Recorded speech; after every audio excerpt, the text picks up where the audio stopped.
ರಾಜ್ಯದ ಜನತೆಯಲ್ಲಿ ಗೊಂದಲ ಮೂಡಿಸಿರುವ ಗೃಹ ಜ್ಯೋತಿ ಯೋಜನೆ ಅಡಿ ಮನೆ ಬಾಡಿಗೆದಾರರಿಗೂ ಫ್ರೀ ಕರೆಂಟ್ ಕೊಡ್ತೀವಿ ಅಂತ ಸರ್ಕಾರ ಇವತ್ತು ಸ್ಪಷ್ಟನೆ ಕೊಟ್ಟಿದೆ. 200 ಯೂನಿಟ್ ಒಳಗೆ ವಿದ್ಯುತ್ ಬಳಸಿದ್ರೆ ಬಿಲ್ ಕಟ್ಟುವ ಹಾಗಿಲ್ಲ. ವಾಣಿಜ್ಯ ಉದ್ದೇಶಕ್ಕೆ ಕಟ್ಟಡಗಳಿಗೆ ನೀವೇನಾದರೂ ಮೀಟರ್ ಹಾಕಿಸ್ಕೊಂಡಿದ್ರೆ ಅವರುಗಳಿಗೆ ಸಿಗೋದಿಲ್ಲ. ಅವರನ್ನು ಬಿಟ್ಟು ಮನೆ ಮಾಲೀಕರಿಗೂ ಸಿಗುತ್ತೆ. ಬಾಡಿಗೆದಾರರಿಗೂ ಉಚಿತ ಕರೆಂಟ್ ಸೌಲಭ್ಯ ಅನ್ವಯಿಸಲಿದೆ ಅಂತ CM Siddaramaiah, DCM DK Shivakumar ಹಾಗೂ ಸಚಿವ ಜಾರ್ಜ್ ಸ್ಪಷ್ಟಪಡಿಸಿದ್ದಾರೆ. ಇನ್ನು ಕಾಂಗ್ರೆಸ್ ಕೂಡ ಬಾಡಿಗೆದಾರರಿಗೆ ಯೋಜನೆ ಸೌಲಭ್ಯ ಸಿಗಲಿದೆ ಅಂತ ಟ್ವೀಟ್ ಮಾಡಿದೆ. ಬಿಜೆಪಿಯ ಅಪಪ್ರಚಾರಕ್ಕೆ ಜನರು ಕಿವಿಗೊಡೋದು ಬೇಡ ಅಂತ ಸಾಮಾಜಿಕ ಜಾಲತಾಣದಲ್ಲಿ ಆಕ್ರೋಶ ಹೊರಹಾಕಿದೆ. ಹಾಗಾದ್ರೆ ಏನ್ ಹೇಳಿದ್ರು ನಾಯಕರು ಕೇಳೋಣ. ಸಿಎಂ ಡಿಸಿಎಂ ಮಾತಾಡಿದ್ದಾರೆ, ಕೇಳೋಣ.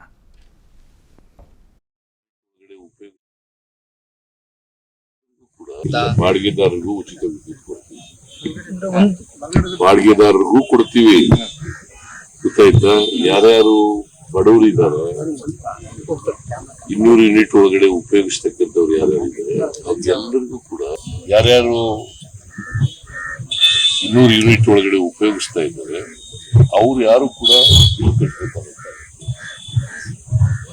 ಒಬ್ರು 50 ಯೂನಿಟ್ ಉಪಯೋಗಿಸ್ಬೋದು, ಒಬ್ರು 60 ಯೂನಿಟ್ ಉಪಯೋಗಿಸ್ಬೋದು, ಒಬ್ರು 70 ಯೂನಿಟ್ ಉಪಯೋಗಿಸ್ಬೋದು, ಒಬ್ರು 100 ಯೂನಿಟ್, ಒಬ್ರು 150. ಅವ್ರು ಯಾರು ಕೂಡ ಕಟ್ಟಾಗಿಲ್ಲ. ಯಾರು ಗೊಂದಲ ಮಾಡ್ಕೊಳ್ಬೇಕಾಗಿಲ್ಲ.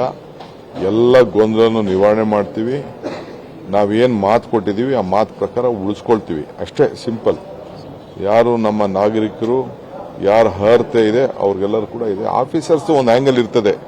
ನಾನು ಆಫೀಸರ್ಸ್ ಆಂಗಲ್ ನಾನು ಕ್ವಶನ್ ಮಾಡಕ್ ಹೋಗಲ್ಲ. ಪೊಲಿಟಿಕಲಿ ನಾವೇನು ತಿಳಿಸ್ಬೇಕೋ ನಿಮ್ಗೆ ತಿಳಿಸ್ತೀವಿ. ಬಾಡಿಗೆದಾರರಿಗೂ ಈ ಸೌಲಭ್ಯ ಸಿಗ್ತದೆ. ಒಂದು ಬಿಲ್ಡಿಂಗ್ ಕಟ್ಬಿಟ್ಟು ಆ ಮನೆಗಳು ಇದು ಒಂದೇ ಬಿಲ್ಡಿಂಗ್ ಅಲ್ಲಿ ಬಾಡಿಗೆದಾರರು ಇರ್ತಾರೆ ಮತ್ತೆ ಅವ್ರಿಗೆ ಯಾರು ಸಪರೇಟ್ ಇರ್ತದಲ್ಲ, ಅವರು ಬಾಡಿಗೆದಾರರು ಅಂತ ಹೇಳಿದ್ರೆ ಅದಕ್ಕೆ ನಮಗೆ ಪ್ರೂಫ್ ಕೊಡ್ಬೇಕಾಯ್ತು. ಅಪ್ಲಿಕೇಶನ್ ಫಿಲ್ಅಪ್ ಮಾಡೋದು ಅದೊಂದು ಬಾಡಿಗೆದಾರರಿಗೆ ಪ್ರೂಫ್ ಕೊಡ್ಬೇಕು. 6 ನಂಬರ್ ತರ ನಾವು ತಕೊಳ್ಳೋದು. ಮನೆ ಸಪರೇಟ್ ಇರ್ಬೇಕು. ಒಂದೇ ಬಿಲ್ಡಿಂಗ್ ಅಲ್ಲಿ ಈಗ ಒಂದು ಮನೆ ಇದೆ, ಮನೆಯಲ್ಲಿ ಆ ಮನೆಯಲ್ಲಿ ಬೇರೆಯವರು ಅವರೊಟ್ಟಿಗೆ ಇದ್ದು ಬಿಟ್ರೆ ಅದು ಬಾಡಿಗೆದಾರನ್ನು ಕನ್ಸಲ್ಟ್ ಮಾಡ್ಲಿಕ್ಕೆ ಆಗುದಿಲ್ಲ ತಾನೆ. ಅವ್ರಿಗೆ ಬೇರೆ ಕಿಚನ್ ಇರ್ತದೆ, ಬೇರೆ ಇರ್ತದೆ, ಸಪರೇಟ್ ಇರ್ಬೇಕಲ್ಲ. ಅದು ಒಂದೇ ಮನೆಯಲ್ಲಿ 2 ಮೀಟರ್ ಇರಬಾರ್ದು. ಒಂದು ಮನೆಯಲ್ಲಿ ಒಂದು ಮನೆ ಅಂದ್ರೆ ಸಪರೇಟ್ ಮನೆ ಅಲ್ಲ. ಇನ್ನೊಂದು ಈಗ 4 ಫ್ಲೋರ್ ಇರ್ತದೆ, ಒಂದೊಂದು ಫ್ಲೋರ್ ಒಂದೊಂದು ಬಾಡಿಗೆ ಕೊಟ್ಟಿರ್ತಾರೆ. ಅದೆಲ್ಲ ನಾನು ಹೇಳ್ತಾ ಇದ್ದೆ. ಒಂದು ಮನೆಯಲ್ಲಿ ನಾನು ಮನೇಲಿ ಇದ್ದೀನಿ, ನನ್ನ ಮನೆಗೆ ನಾನು ಪಂಪಿಗೆ 1 ಮೀಟರ್ ಹಾಕಿರ್ತೀನಿ, ಬೇರೆಯವ್ರಿಗೆ 1 ಮೀಟರ್ ಹಾಕಿದ್ವಿ. ಆಗ ನಾವು ಎಲ್ಲಾ ಮೀಟರ್ಗಳನ್ನ ಜೊತೆ ಸೇರಿ ಟೋಟಲ್ ಕನ್ಸಂಪ್ಷನ್ ಅಂತ ಮಾಡ್ತೀವಿ. ಟೋಟಲ್ ಕನ್ಸಂಪ್ಷನ್ ಏನು ಬರ್ತದೆ 200 ಮೀಟರ್ಗಿಂತ ಕಡಿಮೆ ಇದ್ರೆ ಬೇರೆ ಎಲಿಜಿಬಲ್. ಇದು ಇವತ್ತು ನಮಗೆ ಸಿಎಂ, ಡಿಸಿಎಂ ಹಾಗೇನೆ ಸಚಿವರು ಕೊಟ್ಟ ಕ್ಲಾರಿಟಿ. ಕಾಂಗ್ರೆಸ್ನ ಶಾಸಕರು ಒಂದು ಅಪ್ಡೇಟ್ ಅನ್ನ ಕೊಟ್ಟರು.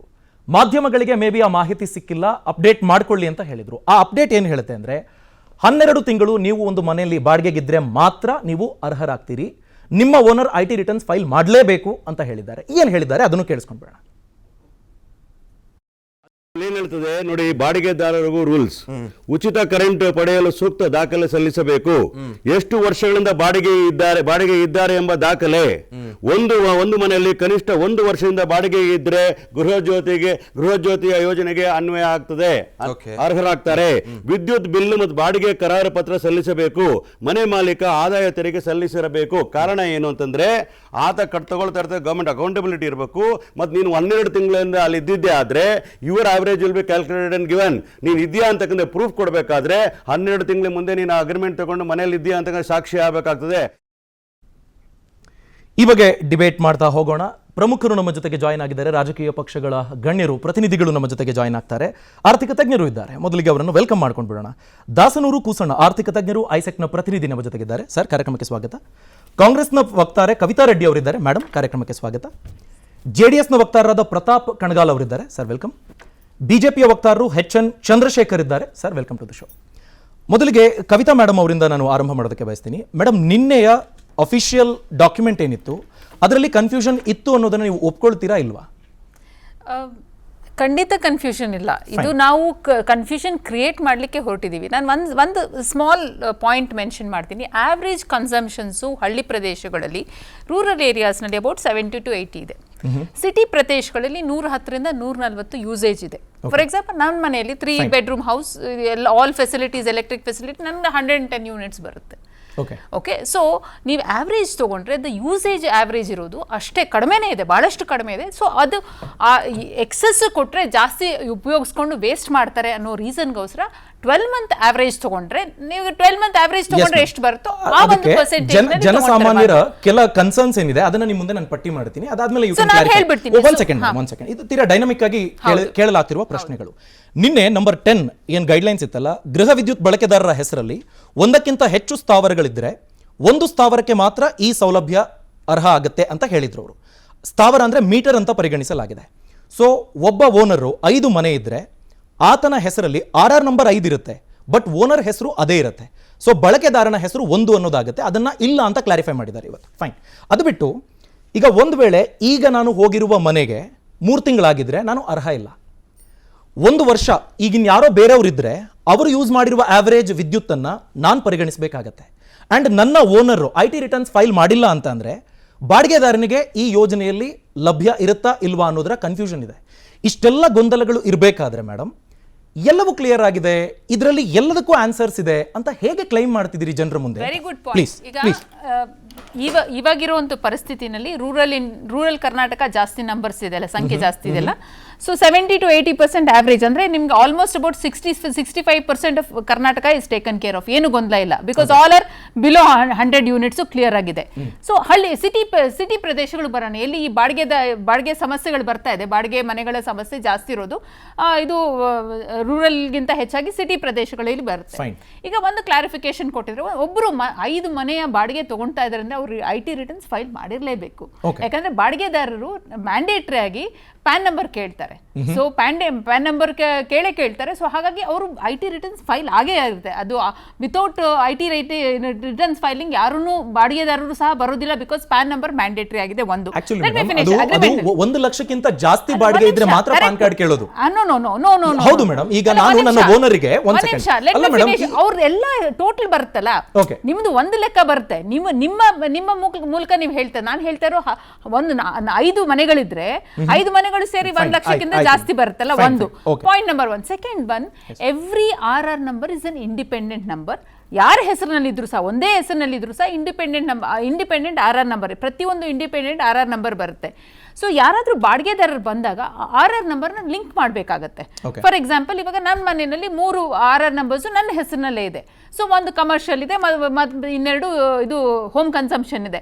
ಸೊ ಯಾರಾದ್ರೂ ಬಾಡಿಗೆಗೆ ಬಂದಾಗ ಅದನ್ನ ಅವರು ಲಿಂಕ್ ಮಾಡಬೇಕಾಗುತ್ತೆ, ಬಿಕಾಸ್ ಅವಾಗ ಅವ್ರಿಗೆ ಬೆನಿಫಿಟ್ ಡೈರೆಕ್ಟ್ ಆಗಿ ಬರ್ತದೆ, ಇಲ್ಲ ಬೆನಿಫಿಟ್ ನನಗೆ ಬಂದಂಗೆ ಆಗುತ್ತೆ. ಕ್ಲಾರಿಟಿ ಯಾವುದು ಇರಲಿಲ್ಲ, ಏನಕ್ಕೆ RR ನಂಬರ್ ನ ಲಿಂಕ್ ಮಾಡಬೇಕು ಅಂತ. ಈಗ ನೋಡಿ, ಬಿಲ್ ಕೊಡ್ತಿದ್ರು, ಆನ್ಲೈನ್ ಪೇ ಮಾಡಕ್ಕೆ RR ನಂಬರ್ ಸಿಕ್ತಿತ್ತು. ಒಂದು ನಿಮಿಷ ಏನಕ್ಕೆ ಅಂತ ಹೇಳಿದ್ರೆ, it should not be over used and abused. ಆ ಒಂದು ಕಾರಣಕ್ಕೆ ನೀವು ಎಷ್ಟು ಪರ್ಸೆಂಟೇಜ್ ಬಗ್ಗೆ ಯೋಚನೆ ಮಾಡ್ತಾ ಇದ್ರ? ಬರೀ ಒಂದು 20 to 30% ಹೌಸ್ ಹೋಲ್ಡ್ಸ್ ಬಗ್ಗೆ ನೀವು ಯೋಚನೆ ಮಾಡ್ತಾ ಇದ್ರ. Let's talk about the rest of Karnataka. Clarity ಅಲ್ಲ, ಒಂದ್ ನಿಮಿಷ ಹೇಳ್ತೀನಿ ಕೇಳಿ. ಮೋಸ ಆಗ್ತಾ ಇಲ್ಲ. ಒಂದ್ ನಿಮಿಷ ಲೆಟ್ ಮಿ ಕ್ಲಾರಿಫೈ. ಓಕೆ, ಇದು ಸ್ಕೀಮ್ ತಂದಿರೋದು ನಾವು ಕ್ಲಾರಿಫಿಕೇಶನ್ ಕೊಡ್ತೀವಿ, ಅಲ್ಲಿ ತನಕ ಸ್ವಲ್ಪ ವೇಟ್. ಮೋಸ್ಟ್ ಇಂಪಾರ್ಟೆಂಟ್ಲಿ, ನಾವು RR ನಂಬರ್ಗೆ ಏನಕ್ಕೆ ಲಿಂಕ್ ಮಾಡಬೇಕು ಅಂದ್ರೆ, because the person has to get benefit. ಇಲ್ಲ ಅಂದ್ರೆ ಒಂದೇ RR ನಂಬರ್ನ 10 ಜನಕ್ಕೆ ಕೊಡೋದಕ್ಕಾಗೋದಿಲ್ಲ. ಅಂದ್ರೆ ಸೇಮ್ RR ನಂಬರ್ನಲ್ಲಿ ಒಂದೇ RR ನಂಬರ್ 10 ಮನೆಗಳಿರೋದು ಕೊಡೋಕ್ಕಾಗೋದಿಲ್ಲ. Only you are linking it. Link ನಲ್ಲಿ ಮಾಡೋದ್ರಲ್ಲಿ ಏನ್ ಸಮಸ್ಯೆ ಇದೆ? Even today we are linking many. 12 ತಿಂಗಳು ಆ ಮನೆಯಲ್ಲಿ ಆತ ವಾಸ ಇಲ್ಲ ಅಂದ್ರೆ ಎಲಿಜಿಬಲ್ ಇಲ್ಲ. ನೋ.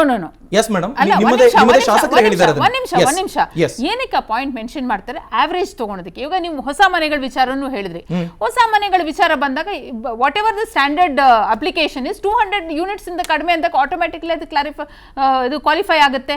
200 ಯೂನಿಟ್ಸ್ ಗಿಂತ ಕಡಿಮೆ ಇದ್ರೆ ಆಟೋಮ್ಯಾಟಿಕ್ ಇದು ಕ್ವಾಲಿಫೈ ಆಗುತ್ತೆ. ಹೇಗೆ ಕ್ವಾಲಿಫೈ ಆಗೋದಿಲ್ಲ? ಕ್ಯಾಪ್ ಬಂದು 200 ಯೂನಿಟ್ಸ್. 200 ಯೂನಿಟ್ಸ್ ಅಂತ ಕ್ಲಿಯರ್ ಮಾಡಿ ಹೇಳಿದ್ದಾರೆ.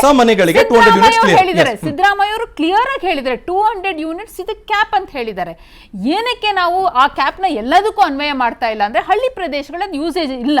ಸೊ ಜಾಸ್ತಿ ಯೂಸ್ ಮಾಡದೇ ಇರಲಿ, ವೇಸ್ಟ್ ಮಾಡದೇ ಇರಲಿ ಕರೆಂಟ್ ಅನ್ನೋ ಒಂದೇ ಕಾರಣಕ್ಕೋಸ್ಕರ. ಈಗ ನನಗೆ 110 ಯೂನಿಟ್ಸ್ ಕೊಟ್ರೆ ನಾನು ಅದಕ್ಕಿಂತ ಕಡಿಮೆನೆ ಬಳಕೆ ಮಾಡ್ತೇನೆ, ಅದಕ್ಕಿಂತ ಜಾಸ್ತಿ ಮಾಡೋದಿಲ್ಲ. ಸೊ ಟು ಹ್ಯಾವ್ ಒಂದು ಸೇವಿಂಗ್ ಆಸ್ಪೆಕ್ಟ್ ನೋಡ್ಕೊಂಡು, ಅಬ್ಯೂಸ್ ಆಸ್ಪೆಕ್ಟ್ ನೋಡ್ಕೊಂಡು ಅದನ್ನ ಒಂದು ಕ್ಯಾಪ್ ಮಾಡಿದ್ದಾರೆ. ಆವರೇಜ್ ಆಸ್ಪೆಕ್ಟ್ ಇದೆಯಲ್ಲ, ಅದನ್ನ ಜನ ಆಕ್ಚುಲಿ ಒಪ್ಕೊಂಡ್ರು, ವೆಲ್ಕಮ್ ಮಾಡಿದ್ರು. ಬಟ್ ಈಗ ನೋಡಿ ಮೇಡಮ್, ಮ್ಯಾನಿಫೆಸ್ಟೋನಲ್ಲಿ BPL ಕುಟುಂಬಸ್ಥ ಪ್ರತಿನಿಧಿಗೆ 10 kg ಅಕ್ಕಿ ಕೊಡ್ತೀವಿ ಅಂದ್ರೆ ಲಿಟರಲಿ ಏನಿತ್ತು ಮ್ಯಾನಿಫೆಸ್ಟೋನಲ್ಲಿ ಅದನ್ನು ನೀವು ಜಾರಿಗೆ ತಂದಿದ್ದೀರಿ.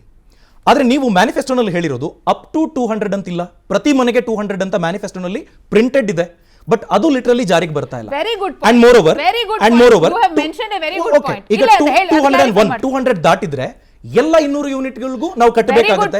ನೀವು ಅದನ್ನ ವೆರಿ ಗುಡ್ ಪಾಯಿಂಟ್ ಕೇಳಿದ್ರೆ, ಯಾಕೆ ಅಂತ ಹೇಳಿದ್ರೆ ಸಿ 200 ಯೂನಿಟ್ ಮ್ಯಾಕ್ಸಿಮಮ್ ಕ್ಯಾಪ್ ಏನಕ್ಕೆ ಹಾಕಿದ್ದಾರೆ ಅಂತ ಹೇಳಿದ್ರೆ, ಒಂದು ದಿಸ್ ಇದು ಲೋವರ್ ಕ್ಯಾಪ್ ಏನಕ್ಕೆ ಕೊಟ್ಟಿದ್ದಾರೆ ಅಂದ್ರೆ let it not be abused ಅಂತ ಹೇಳ್ಬಿಟ್ಟು, ಒಂದು ಪವರ್ ಎಕ್ಸೆಸ್ ಆಗಿ ಯೂಸ್ ಮಾಡಬಾರ್ದು.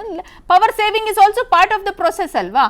ಒಂದು 200 ಯೂನಿಟ್ಸ್ ಗಿಂತ ಜಾಸ್ತಿ ಯೂಸ್ ಮಾಡಿದ್ರೆ that means you are much more than easily somebody who can pay ಅಲ್ವಾ. 200 ಯೂನಿಟ್ಸ್ ಯಾರು ಯೂಸ್ ಮಾಡ್ತಾರೆ? ನಾನು ಯೂಸ್ ಮಾಡೋದಿಲ್ಲ. No let me finish. Joint families ಇದ್ದಾಗ್ಲೂ ಸಹ ನೀವು ಎಷ್ಟೇ ಯೂಸ್ ಮಾಡಿ ಇಟ್ ಕೆನಾಟ್ ಬಿ ಎಕ್ಸೀಡಿಂಗ್, ಅಂದ್ರೆ ಅಬ್ಸೀನ್ ಆಗಿ ಎಕ್ಸೀಡ್ ಮಾಡೋಕ್ ಆಗೋದಿಲ್ಲ, ಸಾಧ್ಯತೆ ಇಲ್ಲ. ಹಳ್ಳಿ ಪ್ರದೇಶದಲ್ಲೂ ಆಗೋದಿಲ್ಲ. ಈಗ ಹಳ್ಳಿ ಪ್ರದೇಶದಲ್ಲೂ ನೀವು ಜಾಯಿಂಟ್ ಫ್ಯಾಮಿಲೀಸ್ ಇರುತ್ತೆ, maximum usage if you take an average, why only Karnataka, India average ತಗೊಳ್ಳಿ. India average per day consumption ಎಷ್ಟಿದೆ ಅಂತ ಸರ್ ಹೇಳ್ತಾರೆ. Experts will tell you what is per day consumption ಅಂತ ಹೇಳ್ಬಿಟ್ಟು. ಅಬ್ಯೂಸ್ ಆಗಬಾರ್ದು ಅನ್ನೋ ಒಂದೇ ಕಾರಣಕ್ಕೋಸ್ಕರ ಈ ಒಂದು ನಾನು ಕೇಳಿ ನಾನು ಮುಂದುವರಿತೀನಿ. ಈಗ ರೆಂಟಲ್ ಅಗ್ರಿಮೆಂಟ್ ಅನ್ನು ಅಪ್ಲೋಡ್ ಮಾಡಬೇಕು ಸೇವಾ ಸಿಂಧು ಪೋರ್ಟಲ್ ನಲ್ಲಿ ಅಂತಿದೆ. ನೀವು ಹೇಗೆ ಅದರ ಜೆನ್ಯುನಿಟಿಯನ್ನು ಕ್ರಾಸ್ ಚೆಕ್ ಮಾಡ್ತೀರಿ ಅಂತ? ಅದನ್ನ ಆಲ್ಟರ್ ಮಾಡಬಹುದು ಅಥವಾ ಇನ್ನೊಂದೇನೋ ಮೋಸ ಮಾಡಬಹುದು. ಈಗ ಫಾರ್ ಎಕ್ಸಾಂಪಲ್ ನೋಟ್ರಿ ಮಾಡಿರ್ತಾರೆ, ನೋಟ್ರಿ ಮಾಡಿರೋದು ಒಂದು ವೇಳೆ ಓನರ್ ಮೋಸ ಮಾಡಿದ್ರು ನಾವು ಪೊಲೀಸ್ ಹತ್ರ ಹೋಗಿ ಇದನ್ನ ಜಾರಿಗೆ ತನ್ನಿ ಅಂತ ಕೇಳಕ್ಕಾಗಲ್ಲ. Only if it is a book entry ಅದು ಲೀಗಲ್ ಆಗುತ್ತೆ. ಇಲ್ಲದೆ ಹೋದ್ರೆ ನಮ್ಮ ಖುಷಿಗೆ ನಾವು ಮಾಡಿಸ್ಕೊಳ್ತಿದೀವಿ ಅಷ್ಟೇ. Very good point. ಇದನ್ನ ಹೇಗೆ ನೀವು cross check? Very good point again. ಈಗ one very good point you have asked again. ಇದೇ ಒಂದು ಏನು ರೆಂಟಲ್ ಅಗ್ರಿಮೆಂಟ್ ಇಟ್ಕೊಂಡು ನಾವು ವೋಟರ್ ಐಡಿ ಕಾರ್ಡ್ ಮಾಡಿಸ್ತೀವಿ, ಎಸ್ ಮೇಡಮ್, ಆಧಾರ್ ಕಾರ್ಡ್ ಮಾಡಿಸ್ತೀವಿ, ಅವಾಗ ಅದು ಜೆನ್ಯೂನಿಟಿ ಇರಲ್ವಾ? ಅದನ್ನೇ ಹೇಗೆ ಚೆಕ್ ಮಾಡ್ತೀರಿ ಅಂತ ಹೇಳ್ತಿದ್ದೀನಿ madam. That's what I am telling. ಯಾವಾಗ ಜೆನ್ಯೂನಿಟಿ ಚೆಕ್ ಮಾಡಿದ್ರೆ you are linking it to Aadhaar linkage ಅನ್ನು ಕೇಳ್ತಾ ಇದೀವಿ. ವೆರಿಫಿಕೇಶನ್ ಆಗುತ್ತೆ. You have every month somebody is going to read this thing, your bills, your meter reading ಇರುತ್ತೆ. So all that process ನಿಮಗೆ ಎಲ್ಲ ಗೊತ್ತು, ಮತ್ತೆ ಏನಕ್ಕೆ ಅಪ್ಲಿಕೇಶನ್ ಕೇಳ್ತಿದ್ದೀರಿ? ಅಲ್ಲ, ಏನಕ್ಕೆ ಅಪ್ಲಿಕೇಶನ್ ಕೇಳ್ತಾ ಇದ್ರು ಅಂದ್ರೆ ಸೊ ದಟ್ ವಿ ನೋ ಯಾರಿಗೆ ಅದು ಹೋಗ್ತಾ ಇದೆ ಅಂತ ಹೇಳ್ಬಿಟ್ಟು, ಹೂ ಇಸ್ ದ ಬೆನಿಫಿಷಿಯರಿ ಅಂತ ಹೇಳ್ಬಿಟ್ಟು. ಚಂದ್ರಶೇಖರ್ ಅವರೇ, ಬಿಜೆಪಿ ಅವರು ನೀವು ತುಂಬಾನೇ ಮಾತಾಡಿದ್ರಿ, ಹಂಗ ಮಾಡಿದ್ರಿ, ಮೋಸ ಮಾಡಿದ್ರಿ ಅಂತ. ನಿಮ್ಮ ನಾಯಕರು ಪ್ರಿಪೇರ್ ಆಗಿ ಕ್ವೆಶ್ಚನ್ ಕೇಳ್ತಿದ್ದಾರೆ ಅಂತಾನೆ ಅನ್ಸಲ್ಲ sir. Your attack is not up to the mark. ಜನರಿಗೆ ಸಮಸ್ಯೆ ಆಗುತ್ತೆ ಅಂತ ಮಾತಾಡ್ತೀರಿ. What is your preparation sir? ಹೇಳಿ. KJ ಜಾರ್ಜ್ ಘೋಷಿತ ಆಸ್ತಿ 80 ಕೋಟಿ, ಅವರ ಧರ್ಮಪತ್ನಿಯವರ ಘೋಷಿತ ಆಸ್ತಿ 23 ಕೋಟಿ 55 lakh. Please let me finish, don't interfere. DK ಶಿವಕುಮಾರ್ದು 1413 ಕೋಟಿ, ಅವರ ಧರ್ಮಪತ್ನಿಯವ್ರದ್ದು 437 ಕೋಟಿ. ಈ ತಾಯಿದಿರ್ಗೂ ಕೂಡ 2000 ರೂಪಾಯಿ ಹೋಗುತ್ತೆ. ಇವ್ರ ಮನೆ ಕರೆಂಟ್ಗೆ ಯಾವುದೇ ಕಂಡೀಷನ್ ಇಲ್ಲ. ಯಾಕೆ? ಇವರು ಬಂಗ್ಲೆ ಓನರ್, ಶ್ರೀಮಂತರು ಸ್ವಾಮಿ. ಅದೇ ಬಾಡಿಗೆ ಮನೇಲಿರೋರು ಯಾರು? ಆಟೋ ಡ್ರೈವರ್ ಬಾಡಿಗೆ ಮನೇಲಿ ಇರ್ತಾರೆ, ಗಾರ್ಮೆಂಟ್ಸ್ ಅಲ್ಲಿ ಕೆಲಸ ಮಾಡೋರು ಬಾಡಿಗೆ ಮನೇಲಿ ಇರ್ತಾರೆ, ಕೂಲಿ ಕಾರ್ಮಿಕರು ಬಾಡಿಗೆ ಮನೇಲಿ ಇರ್ತಾರೆ, ಸಣ್ಣ 1 ಬೆಡ್ರೂಮ್ ಅಲ್ಲಿ ಇರ್ತಾರೆ. ಇವ್ರಿಗೆ 108 ಕಂಡೀಷನ್ಗಳು. ಓಕೆ, 108 ಏನೇನು ಮಾಡಿದ್ರಿ? ಮೊದಲನೇ ದಿವಸ ಹೇಳಿದ್ರಿ ಯಾವುದು ಒಂದು ಆಧಾರ್ ಇದು ಬಿಟ್ರೆ ಅಂತ ಹೇಳಿ ಓನರ್ಗೆ ಮಿಕ್ಕಿದ್ ಯಾವುದು ಬರಲ್ಲ. ಒಂದೇ ದಿವಸಕ್ಕೆ ಚೇಂಜ್ ಅದು. ಎರಡನೇ ದಿವಸ ಬಂತು ಏನು ಆರ್ ನಂಬರ್ ಇದ್ರೆ ಮಾತ್ರ ಆಗುತ್ತೆ ಅಂತೇಳಿ. ಮೂರನೇ ದಿವಸ ಬಂತು 12 ತಿಂಗಳು ಅಗ್ರಿಮೆಂಟ್ ಕೊಡ್ಬೇಕು ಅಂತೇಳಿ. ದಿವಸ ಒಂದು ತೊಗಲಕ್ಕನ್ನು ಹುಚ್ಚಿರಿಸ ವ್ಯವಸ್ಥೆ ಮಾಡಿ ಇಟ್ಕೊಂಡಿದ್ದೀರಾ ನೀವು. ಓಕೆ, ಆವತ್ತು ನಿಮ್ಗೆ ಬಡವರ ಓಟ್ ಬೇಕಿತ್ತು, ಬಡವರ ರಕ್ತ ಬೇಕಿತ್ತು. ಆವತ್ತು ಯೋಚನೆ ಮಾಡಬೇಕಿತ್ತು. ಜ್ಞಾನ ಇರ್ಲಿಲ್ವಾ ನಿಮ್ಗೆ? 200 ಕ್ಯಾಪ್, ಅದನ್ನ ಬೇರೆ ಹೇಳಿದ್ರು 1570 ರೂಪಾಯಿ ಕ್ಯಾಲ್ಕುಲೇಟ್ ಮಾಡ್ಕೋಬೇಕಂತೆ. ಅವತ್ತು ಜ್ಞಾನ ಇರ್ಲಿಲ್ವೇನ್ರಿ ನಿಮ್ಗೆ? ಇವತ್ತು ದಿವಸಕ್ಕೊಂದು ಸರ್ಕ್ಯುಲರ್ ಕಳಿಸ್ತಾ ಇದ್ದೀರಾ, ಅವತ್ತಿನ ಬರಲಿಲ್ಲ ಸರ್ಕ್ಯುಲರ್. ಇದು ಯಾವುದೇ ಸರ್ಕ್ಯುಲರ್ ಯಾರು ಹೊಡ್ತಾ ಹೊಡಿತಾ ಇರೋದು?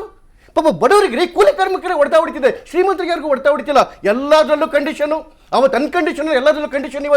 ಇವತ್ತು ಯಾವುದಕ್ಕೆ ನಿರುದ್ಯೋಗಿಗಳಿಗೆ ಇದನ್ನ ಕೊಡ್ತೀವಿ ಅಂತ ಹೇಳ್ತಾರೆ. ಹಳೇದು ಯಾವುದು ಇಲ್ಲಂತೆ, ಈ ವರ್ಷ ಅಂತೆ. ಈ ವರ್ಷಕ್ಕೆ ಮತ್ತೆ ತಿರ್ಗಾ ಅದು 6 ತಿಂಗಳಂತೆ. ಇದು ಜನರಿಗೆ ಗೊತ್ತು ಸರ್ ಮುಂದೇನು ಅಂತ. ಈಗ ನೀವು ಏನ್ ಹೋರಾಟ ಮಾಡ್ತಿದ್ದೀರಿ ಅಂತ, ಹೌ ಪ್ರಿಪೇರ್ಡ್ ಬಿಜೆಪಿ ಅಂತ. ಈಗ ನೋಡಿ ಸರ್, ಮೀಟಿಂಗ್ ಆಚೆ ನಡೆದ ನಾನು ಅದನ್ನೇ ಹೇಳ್ತಾ ಇರೋದು ನೋಡಿ. ಜನರ ಮುಗ್ಧತೆಯನ್ನ, ಬಡತನವನ್ನೇ ಬಂಡವಾಳ ಮಾಡಿಕೊಂಡು ಮೋಸದಿಂದ ಅಧಿಕಾರಕ್ಕೆ ಬಂದಿರತಕ್ಕಂಥವ್ರು ಇವರು. ಮೋಸದಿಂದ ಅಧಿಕಾರಕ್ಕೆ ಬಂದಿರತಕ್ಕಂಥವ್ರು. ಇವರ ಬಂಡವಾಳ 15 ದಿವಸದಲ್ಲಿ ಗೊತ್ತಾಗಿದೆ. 5 ಗ್ಯಾರಂಟಿಗಳನ್ನ ಡಿಕ್ಲೇರ್ ಮಾಡಿದ್ರಿ ಸೋನೆ. ಯಾವ್ದಾದ್ರು ಗ್ಯಾರಂಟಿ ಒಳಗಡೆಗೆ ಕೆಲಸ ಕೊಡ್ತೀವಿ ಅಂತ ಡಿಕ್ಲೇರ್ ಯಾವ್ದಾದ್ರು ಗ್ಯಾರಂಟಿ ಇತ್ತಾ ನಿಮ್ದು? ಅಥವಾ ಯಾವ್ದೋ ಒಂದು ಒಳ್ಳೆ ಹಾಸ್ಪಿಟಲ್ ಕಟ್ತೀವಿ ಅಂತ ಗ್ಯಾರಂಟಿ ಇತ್ತಾ? ಯಾವ್ದಾದ್ರು ಶಾಲೆ ಕಟ್ತೀವಿ ಅಂತ ಗ್ಯಾರಂಟಿ ಇತ್ತಾ? ಯಾವ ಗ್ಯಾರಂಟಿನೂ ಇಲ್ಲ. ಇವರಿಗೆ ಅಭಿವೃದ್ಧಿಯ ವಿಷಯವೇ ಇಲ್ಲ ರೀ. ಜನರಿಗೆ ಹೇಗಾದ್ರೂ ಮಾಡಿ ಮಂಕು ಬುದ್ಧಿ ಹಚ್ಚಿ ಅಧಿಕಾರಕ್ಕೆ ಬರಬೇಕಿತ್ತು. ಬಂದ ಮೇಲೆ ಹೋಗ್ಲಿ, ಅಟ್ಲೀಸ್ಟ್ ನಾವು ಬಂದಾಗ ಸರ್ಕಾರ ಸುಭದ್ರವಾಗಿತ್ತು, ಆರ್ಥಿಕತೆ ತುಂಬಾ ಚೆನ್ನಾಗಿತ್ತು, ಹಂಗಾಗಿ ಇವ್ರು ಏನ್ ಬೇಕಾದ್ರೂ ಡಿಕ್ಲೇರ್ ಮಾಡ್ಕೊಂಡ್ಬಿಡ್ಬೋದು. ಅದನ್ನಾದ್ರೂ ಕೊಡಕ್ಕೆ ಇವ್ರ ಯೋಗ್ಯತೆ ಇಲ್ವಾ ಇವತ್ತು? ಅವತ್ತು ಏನೇನೋ ಬೇಕಾದ್ರು ಮಾತಾಡ್ಕೊಂಡ್ ಬಂದ್ರು, ದಿನಕ್ಕೊಂದು ಕಂಡೀಷನ್ ಹಾಕೊಂಡ್ ಕೂತಿದ್ದಲ್ಲ. ಇವತ್ತು ಜೂನ್ ಹೋಯ್ತು, 24 ಗಂಟೆ ಹೋಯ್ತು, ಫಸ್ಟ್ ಕ್ಯಾಬಿನೆಟ್ ಹೋಯ್ತು, ಜೂನ್ 1 ಹೋಯ್ತು, ಈಗಾಗಲೇ ಜುಲೈ ಆಯ್ತು, ಆಗಸ್ಟ್ ಆಯ್ತು, ಜುಮ್ಲಾ ಆಯ್ತು, ಮಂಕ್ಬೂದಿ ಆಯ್ತು. ನನ್ನ ಪ್ರಶ್ನೆ ತುಂಬಾ ಕ್ಲಿಯರ್ ಇದೆ ಸರ್. ಬಿಜೆಪಿ ಏನ್ ಮಾಡ್ತಿದೆ ಇಷ್ಟೆಲ್ಲ ಗೊತ್ತಾಗಿದೆ ಅಲ್ಲ, ಬಿಜೆಪಿ ಏನ್ ಮಾಡಿದೆ? ನಾನು ಕೇಳ್ತಿದ್ದೀನಿ, ನಿಮ್ಮ attack is not up to the mark ಅಂತ. ನನ್ನ ನೇರ ಪ್ರಶ್ನೆ ಅದೇ ಆಗಿತ್ತು. ನೋಡಿ, ಯಾವತ್ತೂ ಅವ್ರು ಮಾಡ್ತಾರ ಇಲ್ವಾ ಅಂತೇಳಿ ನಮಗೂ ಒಂದು ಸಂದೇಹ ಇತ್ತು, ಆದ್ರೆ ಮಾಡ್ಬೋದು ಅಂತಕ್ಕಂತಹ ಒಂದು ಇದು ಕೂಡ ಇತ್ತು. ಆದ್ರೆ ಯಾವತ್ತು ದಿವಸ ಕಳೆದಂಗೆ ದಿನ ಒಂದು ಮಂಕುಬುದ್ಧಿ ಆಟಾಡ್ರು. ನೆನ್ನೆ ಇಡೀ ರಾಜ್ಯದಾದ್ಯಂತ, ನೆನ್ನೆ ಮತ್ತೆ ಇವತ್ತು ಇಡೀ ರಾಜ್ಯದಾದ್ಯಂತ ಪ್ರತಿಭಟನೆ ಮಾಡಿದೀವಿ. ಪ್ರತಿಭಟನೆ ಬರೀ ನಾವು ಮಾಡ್ತಿರೋದಲ್ಲ ಸ್ವಾಮಿ, ಬಡವರ ಮಾತುಗಳನ್ನ ಕೇಳಿ ಹೇಗೆ ಹಿಡಿ ಶಾಪ್ ಆಗ್ತಾ ಇದ್ದಾರೆ ಅಂತೇಳಿ. ಬಡವರು ಇವತ್ತು ಇನ್ನೂ ಮುಗಿದಿದೆ ಕಂಡೀಷನ್ಸ್ ಹಾಕೋದು, ಇವತ್ತಿಗೂ ಕ್ಲಾರಿಫೈ ಆಗಿಲ್ಲ. ಯಾರಾದ್ರೂ ಒಬ್ರು ಇನ್ಕ್ಲೂಡಿಂಗ್ ಸ್ಪೋಕ್ಸ್ ಪರ್ಸನ್ ನೆಟ್ ಹೇಳ್ಬಿಡ್ಲಿ ಇದೇ ದಿಸ್ ಈಸ್ ದ ವೇ ಅಂತೇಳಿ. ಇವತ್ತು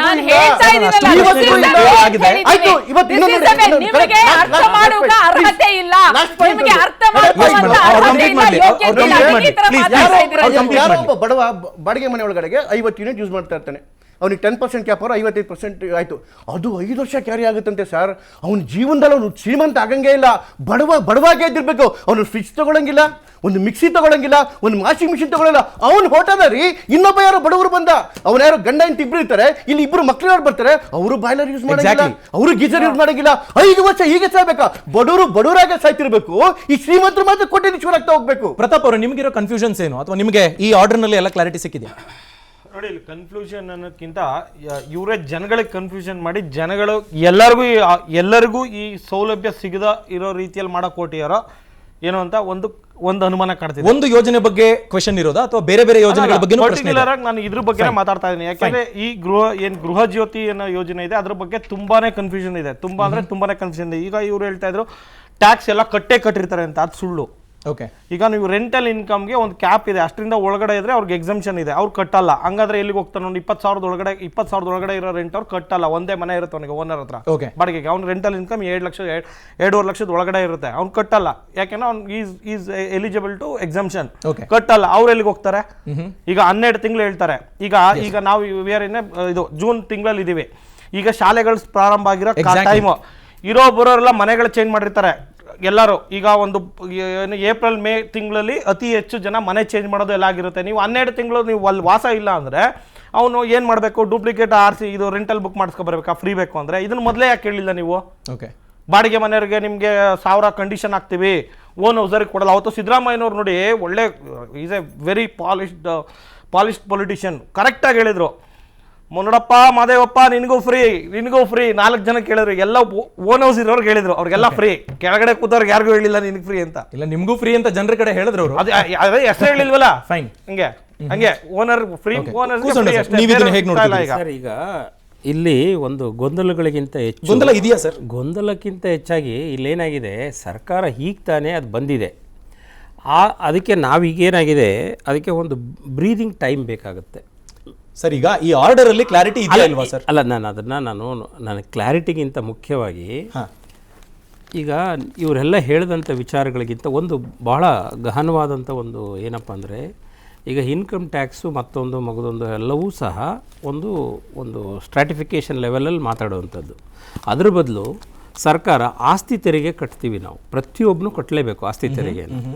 ಆ ಆಸ್ತಿ ತೆರಿಗೆಯನ್ನು ತೆಗೆದುಕೊಂಡು ಆಸ್ತಿ ತೆರಿಗೆ ಆಧಾರದ ಮೇಲೆ, ಯಾಕೆಂತಂದರೆ ಇನ್ಕಮ್ ಟ್ಯಾಕ್ಸ್ನ ಎಲ್ಲರೂ ಪೇ ಮಾಡಲಿಕ್ಕೆ ಸಾಧ್ಯ ಇಲ್ಲ. ಯಾಕೆ ಅಂತಂದರೆ ಆ ಒಂದು ಪರ್ವ್ಯೂಗೆ ನಾವು ಯಾರು ಹೋಗಿರೋದಿಲ್ಲ. ಇನ್ಕಮ್ ಟ್ಯಾಕ್ಸ್ ಪರ್ವ್ಯೂ ಅಂತಂದಾಗ ಅದರದಲ್ಲಿ ಪ್ರತಿ ವರ್ಷವೂ ಅವ್ನು ಆಡಿಟರ್ ಹತ್ರ ಹೋಗಬೇಕು, ಮತ್ತೊಂದು ಹೋಗಬೇಕು, ಹೋಗಬೇಕು. ಈಗ ಉದಾಹರಣೆಗೆ ನಮ್ಮ ಮೈಸೂರಿನ KG ಕೊಪ್ಪಲು ಇದೆ ಅಂತ ಇಟ್ಕೊಳ್ಳಿ. ಒಂದು KG ಕೊಪ್ಪಲು ಅಂತ ಏರಿಯಾ ಇರ್ತದೆ. ಆ ಏರಿಯಾದಲ್ಲಿ ಅಲ್ಲಿ ಒಂದಷ್ಟು ರೈತರು ಮತ್ತು ಆ ಥರ ಆ ರೈತರಿಂದ ಮೇಲ್ಪಟ್ಟಾಗಿ ವ್ಯಾಪಾರನೋ ಮತ್ತೊಂದೋ ಮಾಡ್ಕೊಂಡಿರ್ತಾರೆ. ಅವರೊಂದು 3 ಮನೆ 4 ಮನೆ ಕಟ್ಕೊಂಡಿರ್ತಾರೆ. ಅವರ ಹೆಸರಿನಲ್ಲಿರ್ಬೋದು, ಅವ್ರ ಮಕ್ಕಳ ಹೆಸರಲ್ಲಿರ್ಬೋದು, ಇನ್ನೊಬ್ಬರ ಹೆಸರಲ್ಲಿರ್ಬೋದು, ಅವರೆಲ್ಲರೂ ಸಹ ಆಸ್ತಿ ತೆರಿಗೆ ಕಟ್ಟಿರ್ತಾರೆ ಕಾರ್ಪೊರೇಷನ್ ಲೆವೆಲ್ಗೆ. ಮತ್ತು ಈ ಸಮಸ್ಯೆ ಎಲ್ಲಿ ಬರ್ತದೆ ಅಂದರೆ, ನಗರ ಪಾಲಿಕೆ ವ್ಯಾಪ್ತಿಗಳಲ್ಲಿ, ಬೃಹತ್ ನಗರ ಪಾಲಿಕೆ ವ್ಯಾಪ್ತಿಗಳಲ್ಲಿ, ಬೆಂಗಳೂರು ಮತ್ತು ಅದರಲ್ಲೂ ಸಹ TMC ಲೆವೆಲಲ್ಲಿ ಬರೋದಿಲ್ಲ.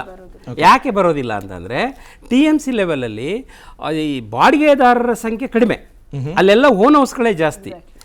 ಹಾಗಾಗಿ ನಿಮಗೆ ಬರ್ತಕ್ಕಂಥದ್ದು ಎಲ್ಲಪ್ಪ ಅಂತಂದರೆ ಮಹಾನಗರ ಪಾಲಿಕೆ ಮತ್ತು ಸಿಟಿ ಮುನ್ಸಿಪಲ್ ಕೌನ್ಸಿಲ್ ಲೆವೆಲಲ್ಲಿ ಮತ್ತು ಬೃಹತ್ ನಗರ ಬೆಂಗಳೂರಿನಲ್ಲಿ ಇಲ್ಲಿ ಬೃಹತ್ ನಗರ ಪಾಲಿಕೆನಲ್ಲೂ ಬರಲ್ಲ. ಎಲ್ಲಿ ಬರಲ್ಲ ಅಂತಂದರೆ ನಿಮಗೊಂದು ಸಮಸ್ಯೆ ಹೇಳ್ತೀನಿ. ಈಗ ವಿಜಯನಗರ ಅಂತ ಇರ್ಕೊಳ್ಳಿ. ವಿಜಯನಗರ ವ್ಯಾಪ್ತಿಯಲ್ಲಿರ್ತಕ್ಕಂಥ ಒಂದು ರೆಸಿಡೆನ್ಷಿಯಲ್ ಏರಿಯಾದಲ್ಲಿ ಒಟ್ಟು ಆ ಒಂದು ರೆಸಿಡೆನ್ಷಿಯಲ್ ಏರಿಯಾದಲ್ಲಿ ನೀವು ಉದಾಹರಣೆಗೆ ನೀವು ಒಂದು ಖಾತಾಪಟ್ಟಿಯನ್ನು ತೆಗೆದುಕೊಂಡ್ರೆ ಆ ಖಾತಾಪಟ್ಟಿಯಲ್ಲಿ ನಿಮ್ಗೆ ಗೊತ್ತಾಗ್ಬಿಡುತ್ತೆ ಕಮರ್ಷಿಯಲ್ ಪ್ಲೇಸಸ್ ಯಾವುದು, ಬಾಡಿಗೆದಾರರ ಪ್ಲೇಸಸ್ ಯಾವುದು ಮತ್ತು ಇದೊಂದು ಅಂತ ನಿಮ್ಗೆ ಗೊತ್ತಾಗ್ಬಿಡುತ್ತೆ. ಆ ಆಧಾರದ ಮೇಲೆ ನೀವು ವರ್ಗೀಕರಣ ಮಾಡಿಕೊಂಡ್ರೆ ಇವೆಲ್ಲ ಸಮಸ್ಯೆಗಳಿಗೆ ಉತ್ತರ ಸಿಕ್ಬಿಡುತ್ತೆ. ಅಲ್ಲ ಸರ್, ಈಗ 2 ಕೋಟಿ RR ನಂಬರ್ ಇದೆ ಅಂತ ಹೇಳ್ತಾರೆ. ಹೌದು. 2 ಕೋಟಿ RR ನಂಬರ್ ಇರುವಂತವರು ಸೇವಾ ಸಿಂಧು ಪೋರ್ಟಲ್ ನಲ್ಲಿ ಅಪ್ಲಿಕೇಶನ್ ಹಾಕಬೇಕು. ಹೌದು, ಕರೆಕ್ಟ್ ಅಲ್ವಾ? ಹೌದು. ಈಗ ಹಳ್ಳಿಗಾಡಿನಲ್ಲಿ ಇರುವಂತವರು ಈ ಸೇವಾ ಸಿಂಧು ಪೋರ್ಟಲ್ ಅನ್ನು ಆಕ್ಸೆಸ್ ಮಾಡೋದಕ್ಕೆ ಎಲ್ಲಿಗೆ ಹೋಗಬೇಕು? ಅಲ್ಲ, ಈಗಾಗಲೇ ಬ್ಯಾಂಗ್ಳೂರು ಈಗಾಗಲೇ ಗ್ರಾಮೀಣ ಪ್ರದೇಶಗಳಲ್ಲೂ ಸಹ ಅನೇಕ ಇದರಲ್ಲಿ ರಾಜೀವ್ ಗಾಂಧಿ ಗ್ರಾಮ ಪಂಚಾಯತಿ ವ್ಯಾಪ್ತಿನಲ್ಲಿ ಎಲ್ಲ ಇದ್ದಾವೆ ಈಗಾಗಲೇ ಈ ಕಾರ್ಯಕ್ರಮಗಳು. ಇಲ್ಲಿ ಏನಪ್ಪ ಅಂತಂದರೆ ಅರ್ಜಿ ಹಾಕೋದು ಹಾಕ್ತಾರೆ. ಯಾಕೆಂತಂದರೆ ಯಾವ ಬಡವನು ಸಹ ಒಬ್ಬ ಶ್ರೀಮಂತನಿಗೆ ಉಚಿತವಾಗಿ ಸಿಗುತ್ತೆ ಅಂತಂದರೆ ಅವನು ಯಾರೂ ಸಹ ಹಿಂದೆ ಬೀಳೋದಿಲ್ಲ. ಅಲ್ಲ ಸರ್, ಈಗ ನೀವೇ ಹೇಳಿದ್ರಿ, ಈಗ ಪ್ರಾಪರ್ಟಿ ಟ್ಯಾಕ್ಸ್ ಡಾಟಾ ಇದೆ, ಹೌದು, ಬೇರೆ ಬೇರೆ ತರದ ಖಾತಾ ಡಾಟಾ ಇದೆ. ಹೌದು. ಈಗ ನಿಮಗೆ ಈಗ ಕಿಸಾನ್ ಸಮ್ಮಾನ್ ನಿಧಿ ಅಂದ್ಕೊಳ್ಳಿ, ಹೌದು, ಅದು ಇವಾಗ ಎಷ್ಟು ಲಕ್ಷ ಜನಕ್ಕೆ ಹೋಯ್ತು ಅಂತ ಆಯ್ತು. ಹೌದು. ಅದಕ್ಕೆ ನಾವು ಇದೇ ರೀತಿ ಅಪ್ಲಿಕೇಶನ್ ಪ್ರಾಸೆಸ್ ನಾವು ಆಧಾರವನ್ನ ಕೊಡ್ಬೇಕಾಗತ್ತೆ, ಈ ತರದೇನು ಇರ್ಲಿಲ್ಲ ತಾನೆ? ಗವರ್ಮೆಂಟ್ ಹತ್ರ ಡಾಟಾ ಇತ್ತು. ಈಗ ನಮ್ಮ ತಂದೆಯವ್ರದ ಆಸ್ತಿ, ಉದಾಹರಣೆಗೆ ನಮ್ಮ ತಂದೆಯವರ ಆಸ್ತಿ ಹೆಸರಿನಲ್ಲಿ ಎಲ್ಲ ಆಸ್ತಿ ಇದೆ. ನಾವು ಫಸ್ಟ್ ಅಲ್ಲಿ ಕೊಡುವಾಗ ನಮ್ಮೂರಿನಲ್ಲಿ VSSN ಇತ್ತು. ಆ VSSNಗೆ ಎಲ್ಲ ದಾಖಲಾತಿಗಳನ್ನು ನಾವು ಸಬ್ಮಿಟ್ ಮಾಡಬೇಕಾಗಿತ್ತು. ಯಾರು ಖಾತೆದಾರ, ಯಾರು ಅವನ ಪಾಣಿ ಯಾರ ಹೆಸರಿನಲ್ಲಿದೆ, ಅವನ ನಿಜವಾದ ಅನುಭವದಾರನ. ಈಗ ಒಂದೊಂದು ಸಾರಿ ಟೆನೆನ್ಸ್ ನಾವು ಯಾರಿಗೋ ಲೀಸ್ ಕೊಟ್ಬಿಟ್ಟಿರ್ತೀವಿ, ಲೀಸ್ ಕೊಟ್ಟಿದ್ರೆ ನಮ್ಗೆ ಅಲ್ಲಿ ಬರ್ತಿರ್ಲಿಲ್ಲ ಅದು. ಸೊ ಈ ಲೀಸ್ ಇದ್ರೂ ಸಹ ಆ ನೇರವಾಗಿ ಯಾರು ಖಾತೆದಾರ ಆಗಿರ್ತಾರೆ ಅವ್ರಿಗೆ ಹೋಗ್ತಿತ್ತು ಕೃಷಿ ಸಮ್ಮಾನ ಇದ್ರ ನಿಮ್ಮ ಇದು. ಇಲ್ಲಿ ಏನಾಗಿದೆ ಅಂದರೆ, ನಾನು ನೇರವಾಗಿ ಹೇಳ್ಬೇಕಂದ್ರೆ ಇಲ್ಲಿ ಅನೇಕ ಇಷ್ಟು ವರ್ಷಗಳ ಕಾಲ ಈಗ ಒಂದೇ ಮನೆ ಒಂದೇ ಕುಟುಂಬದಲ್ಲಿ ಒಂದು 6-7 ಬಾಡಿಗೆಗಳು ಇಟ್ಕೊಂಡಿದ್ದಾರೆ, ಮೀಟ್ರ್ ಒಂದೇ ಇದೆ ಅಂತ. ಹಾಗಾದರೆ ಇಷ್ಟು ವರ್ಷಗಳ ಕಾಲ ವಿದ್ಯುತ್ ಇಲಾಖೆ ಅಥವಾ ಸರಬರಾಜು ಇಲಾಖೆಗಳು ಅವುಗಳು ಏನು ಕೆಲಸ ಮಾಡ್ತಿದ್ದು, ಯಾವ ಥರ ತಪಾಸಣೆ ಮಾಡ್ತಿದ್ರು? ಸರ್, ಈಗ ಇಂಪ್ಲಿಮೆಂಟೇಷನ್ ಟೈಮಲ್ಲಿ ಸಿಸ್ಟಮ್ ಸರಿ ಇಲ್ಲ ಅಂತ ಕೇಳಿದ್ರೆ ಅಲ್ಲ ಸರಿ, ಈಗ ನೀವು ಹೇಳೋದು ಈ ಒಂದು ನಿಮಗೆ ಉದಾಹರಣೆಗೆ ನಾನೊಂದು ಅರ್ಜಿ ಹಾಕ್ತೀನಿ. ನೀವು ಅರ್ಜಿ ಹಾಕುವಾಗ ಈ ಮನೆ ಬಾಡಿಗೆ ಕಟ್ಟಿರೋದ ಅಥವಾ ಪಾರ್ಟಿಷನ್ ಮಾಡಿರೋ ಮನೆ ಅಲ್ಲ ಸರ್, ಈಗ 12 ಮಂತ್ಸ್ ಆತ ಅಲ್ಲಿ ಇಲ್ಲ ಅಂದ್ರೆ ಅವನಿಗೆ ಯೋಜನೆ ಲಾಭ ಸಿಗೋದಿಲ್ಲ. ಅದಕ್ಕೆ ಬೇರೆ ಒಂದು ಪರ್ಯಾಯ ವ್ಯವಸ್ಥೆಯನ್ನ ಮಾಡ್ಬೇಕು ಸರ್ಕಾರ. ಮಾಡಬಾರ್ದು ಅಂತಲ್ಲ, ಪರ್ಯಾಯ ಅಂತಂದ್ರೆ ಈಗ ಉದಾಹರಣೆಗೆ ಅವನು ಹಿಂದಿನ ಈ ಒಂದು ಬಾಡಿಗೆ ಮನೆಯಲ್ಲಿ ಹೋಗಿರ್ತಾನೆ ಅಂತ ಇಟ್ಕೊಳ್ಳಿ. ಆ ಇನ್ನೊಂದು ಪರ್ಯಾಯ ಬಾಡಿಗೆ ಹೋದಾಗ ಆ ಆಧಾರವನ್ನು ತೆಗೆದುಕೊಂಡು ಇಲ್ಲಿ ಅದಕ್ಕೆ ಅನ್ವಯಿಸಿ, ತಪ್ಪೇನಾಗುತ್ತೆ? ಆಗೋದಿಲ್ವಲ್ಲ. ಇವನು ಅವ್ನು ಬಾಡಿಗೆಗೆ ತಾನೇ ಹೋಗೋದು, ಸ್ವಂತ ಮನೆಗಂತೂ ಹೋಗೋದಿಲ್ವಲ್ಲ ಸರ್. ನಿಮಗೆ ಈಗ ಮಾಮೂಲಿ ಸಂಡೇ ಟೈಮಲ್ಲಿ ಒಂದ್ ರೌಂಡ್ ಬೆಂಗಳೂರು ಸುತ್ತಿ ಹೊಸ ಮನೆಗಳಿಗೆ ಎಷ್ಟು ಜನ ಬದಲಾಗ್ತಿರ್ತಾರೆ ನೋಡ್ತೀರಿ, ಎಷ್ಟು ಜನ ಓನರ್ಗಳು ಕಿರಿಕ್ ಮಾಡಿ ಕಳ್ಸಿಕೊಟ್ಬಿಟ್ಟಿರ್ತಾರೆ. ನೀವು ಮತ್ತೆ ಹೋಗ್ಬಿಟ್ಟು ಡೀಟೇಲ್ಸ್ ಕೇಳಿದ್ರೆ ಕೊಡ್ತಾರೆ ಅಂತ ಅನ್ಕೊಂಡಿದ್ದೀರಾ ಸರ್? ಸರ್ ಇಲ್ಲ, ಆದ್ರೆ ಈಗ ಏನಾಗಿದೆ ಅಂದ್ರೆ ಇಂಪ್ಲಿಮೆಂಟೇಷನ್ ಸರ್ಕಾರದ ಯೋಜನೆಗಳು ಅಂದಾಗ ಅನೇಕ ಸಾರಿ ಗೊಂದಲಗಳು ಸೃಷ್ಟಿ ಆಗೇ ಆಗ್ತವೆ. ಹಿಂದೆನೂ ಸೃಷ್ಟಿ ಆಗಿದೆ, ಮುಂದೆನೂ ಸೃಷ್ಟಿ ಆಗ್ತವೆ. ಅದು ಸೃಷ್ಟಿ ಆಗೋಲ್ಲ ಅಂತ ನೀವು ಯಾವತ್ತೂ ಹೇಳಂಗಿಲ್ಲ. ಆದ್ರೆ ಇಲ್ಲೇನಾಗಿದೆ, ಅನುಷ್ಠಾನ ಪ್ರಕ್ರಿಯೆಗೆ ಕಾಲಾವಕಾಶ ಬೇಕಾಗುತ್ತೆ. ಒಂದು ಕಾಲಾವಕಾಶ, ಯಾಕೆಂತಂದ್ರೆ ಹುಟ್ಟಿದ ಮಗುನ ಇಮ್ಮಿಡಿಯೇಟ್ ಆಗಿ ಯುದ್ಧಕ್ಕೆ ಹೋಗುವಂದಂಗೆ ಇವತ್ತಿನ ನಡವಳಿಕೆಗಳಾಗಿದೆ. ಸೊ ಇಲ್ಲಿ ಕಾಲಾವಕಾಶನೂ ಕೊಡಬೇಕಾಗತ್ತೆ. ಸೀಸನ್ಡ್ ಪೊಲಿಟಿಕಲ್ ಪಾರ್ಟಿ ಬಗ್ಗೆ ಸರ್ ನಾವು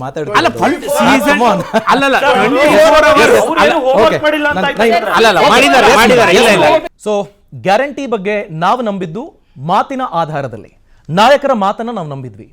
ಅದು ಮತವಾಗಿ ಪರಿವರ್ತನೆ ಆಯಿತು. ಆ ಬಳಿಕ ಈಗ ಗವರ್ಮೆಂಟ್ ಆರ್ಡರ್ಸ್ ನಮ್ಮ ಕೈಯಲ್ಲಿದೆ.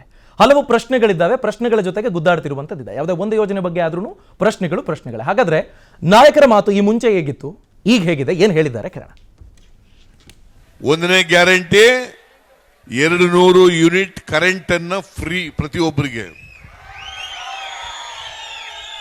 ನನಗೂ ಫ್ರೀ, ನಿಮಗೂ ಫ್ರೀ, ಮಾದೇವಪ್ಪನಿಗೂ ಫ್ರೀ, ಕಾಕಾ ಪಾಟೀಲ್ಗೂ ಫ್ರೀ. 200 ಯೂನಿಟ್ ಉಚಿತ, 2,000 ರೂಪಾಯಿ ಖಚಿತ, 10 ಕೆಜಿ ನಿಶ್ಚಿತ, ಯುವಕರಿಗೆ 3,000 ಖಂಡಿತ. ಅದಲ್ಲದೆ ಹೆಣ್ಮಕ್ಳು ಪ್ರವಾಸ ಮಾಡಬೇಕು, ಮಗಳ ಮನೆಗೆ ಹೋಗ್ಬೇಕು, ತಾಯಿ ಮನೆಗೆ ಹೋಗ್ಬೇಕು, ಹಾಸ್ಪಿಟ್ಲ್ಗೆ ಹೋಗ್ಬೇಕು, ಪ್ರವಾಸಕ್ಕೆ ಹೋಗ್ಬೇಕು, ದೇವಸ್ಥಾನಕ್ಕೆ ಹೋಗ್ಬೇಕು. ನೀವು ಯಾರು ಕೂಡ ಇನ್ನು ಮುಂದಕ್ಕೆ ಬಸ್ ನಲ್ಲಿ ಟಿಕೆಟ್ ತಗೊಳಕ್ ಬರೋದಿಲ್ಲ. ಎಸ್, ನಾವು ಮಾತಾಡ್ತಾ ಇದ್ವಿ ಕವಿತಾ ಮೇಡಮ್. ಕೆಲ ಡೈನಮಿಕ್ ಕ್ವೆಶನ್ಸ್ನ ಬಗ್ಗೆ ಅವರು ಕೇಳ್ತಾ ಇದ್ರು. ಈಗ ಮನೆಗೆ ಯಾರು ಬಂದೇ ಇಲ್ಲ, ಮಿನಿಮಮ್ ಕಟ್ಕೊಂಡು ಹೋಗ್ತಾ ಇರ್ತಾರೆ, ಆ ಮಿನಿಮಮ್ ಅವರಿಗೆ ಎಷ್ಟು ಲಿಮಿಟ್ ಆಗಾದ್ರೆ? ಈಗ 1 ಮನೆ 2 ಮನೆ ಖಾಲಿ ಇದೆ, 8 ತಿಂಗಳಿಂದ ಖಾಲಿ ಇದೆ, ಕರೋನಾ ಟೈಮಲ್ಲಿ ಎಷ್ಟೊಂದು ಖಾಲಿ ಆಗಿದ್ದು, ಈಗ ವೇಕೆನ್ಸಿ ಅದು ಫಿಲ್ಅಪ್ ಆಗಿಲ್ಲ, ಮಿನಿಮಮ್ ಕಟ್ತಾ ಇರ್ತಾರೆ, ಅವರಿಗೆ ಎಷ್ಟು ಲಿಮಿಟು, ಅದನ್ನ ಹೇಗೆ ಕ್ಯಾಲ್ಕುಲೇಟ್ ಮಾಡ್ತಾರೆ? ಈ ಪ್ರಶ್ನೆಗೆ ನಮಗಿಲ್ಲಂತೂ ಉತ್ತರ ಸಿಕ್ಕಿಲ್ಲ. ನಿಮಗೆ ಕ್ಲಾರಿಟಿ ಇದ್ರೆ ನೀವು ಹೇಳ್ಬೋದು ಮೇಡಮ್ ಪ್ಲೀಸ್. ಅದೇ ಇವಾಗ RR ನಂಬರ್ ಅಂತ ಸ್ಪೆಸಿಫೈ ಮಾಡಿದ್ಮೇಲೆ ಆ ಮಿನಿಮಮ್ ಏನಿದೆ ಅವ್ರು ಕಟ್ಕೊಂಡು ಹೋಗ್ಲೇಬೇಕಾಗುತ್ತೆ. ಮಿನಿಮಮ್ ಕಟ್ತಾರೆ ಮೇಡಮ್. ಈಗ ಹೊಸದಾಗಿ ಆಕ್ಯುಪೆನ್ಸಿಗೆ ಬರೋರು ಮಿನಿಮಮ್ 100 ರೂಪಾಯಿ ಕಟ್ಟಿರ್ತಾರೆ ಅಂದ್ಕೊಳ್ಳಿ. ಈಗ 100 ರೂಪಾಯಿ ಕರೆಂಟ್ ನಲ್ಲಿ ಅವ್ರು ತಿಂಗಳ ಪೂರ್ತಿ ದುಡಕ್ಕಾಗೋದಿಲ್ಲ. ಹೊಸದಾಗಿ ಆಕ್ಯುಪೆನ್ಸಿ ಬರುವಂತವ್ರು ಅವರ ಕತೆ ಏನು? ಅಲ್ಲ, ಇವಾಗ ಓನ್ಲಿ ಹೊಸದಾಗಿ ಆಕ್ಯುಪೆನ್ಸಿ, ಹೊಸದಾಗಿ ಕಟ್ಟದಂತ ಮನೆಗಳ ಪ್ರಶ್ನೆನೂ ಬರುತ್ತೆ. ಸೊ ನೀವು ಈ ಒಂದು ಈ ಒಂದ್ ಸಿಂಗಲ್ ಎಕ್ಸಾಂಪಲ್ ತಗೊಂಡು ಎಲ್ಲಾ ಇಡೀ ಪ್ರೋಗ್ರಾಮ್ ನ ಅಳತೆ ಮಾಡಬೇಡಿ. ನಾನು ಇವಾಗ ಅದನ್ನ ಅಳತೆ ಮಾಡ್ತಾ ಇಲ್ಲ ಮೇಡಮ್, ನಾನು ಕೇಳ್ತಾ ಇರೋದು ಈಗ ನೋಡಿ ಮೇಡಮ್, ಮೆನಿ ಕಾಂಪ್ಲಿಕೇಶನ್ಸ್, ನಾನು ಇದೇ ಅಲ್ಲ ಇನ್ನ 4-5 ಕಾಂಪ್ಲಿಕೇಶನ್ಸ್ ಹೇಳ್ತೀನಿ. I will only tell.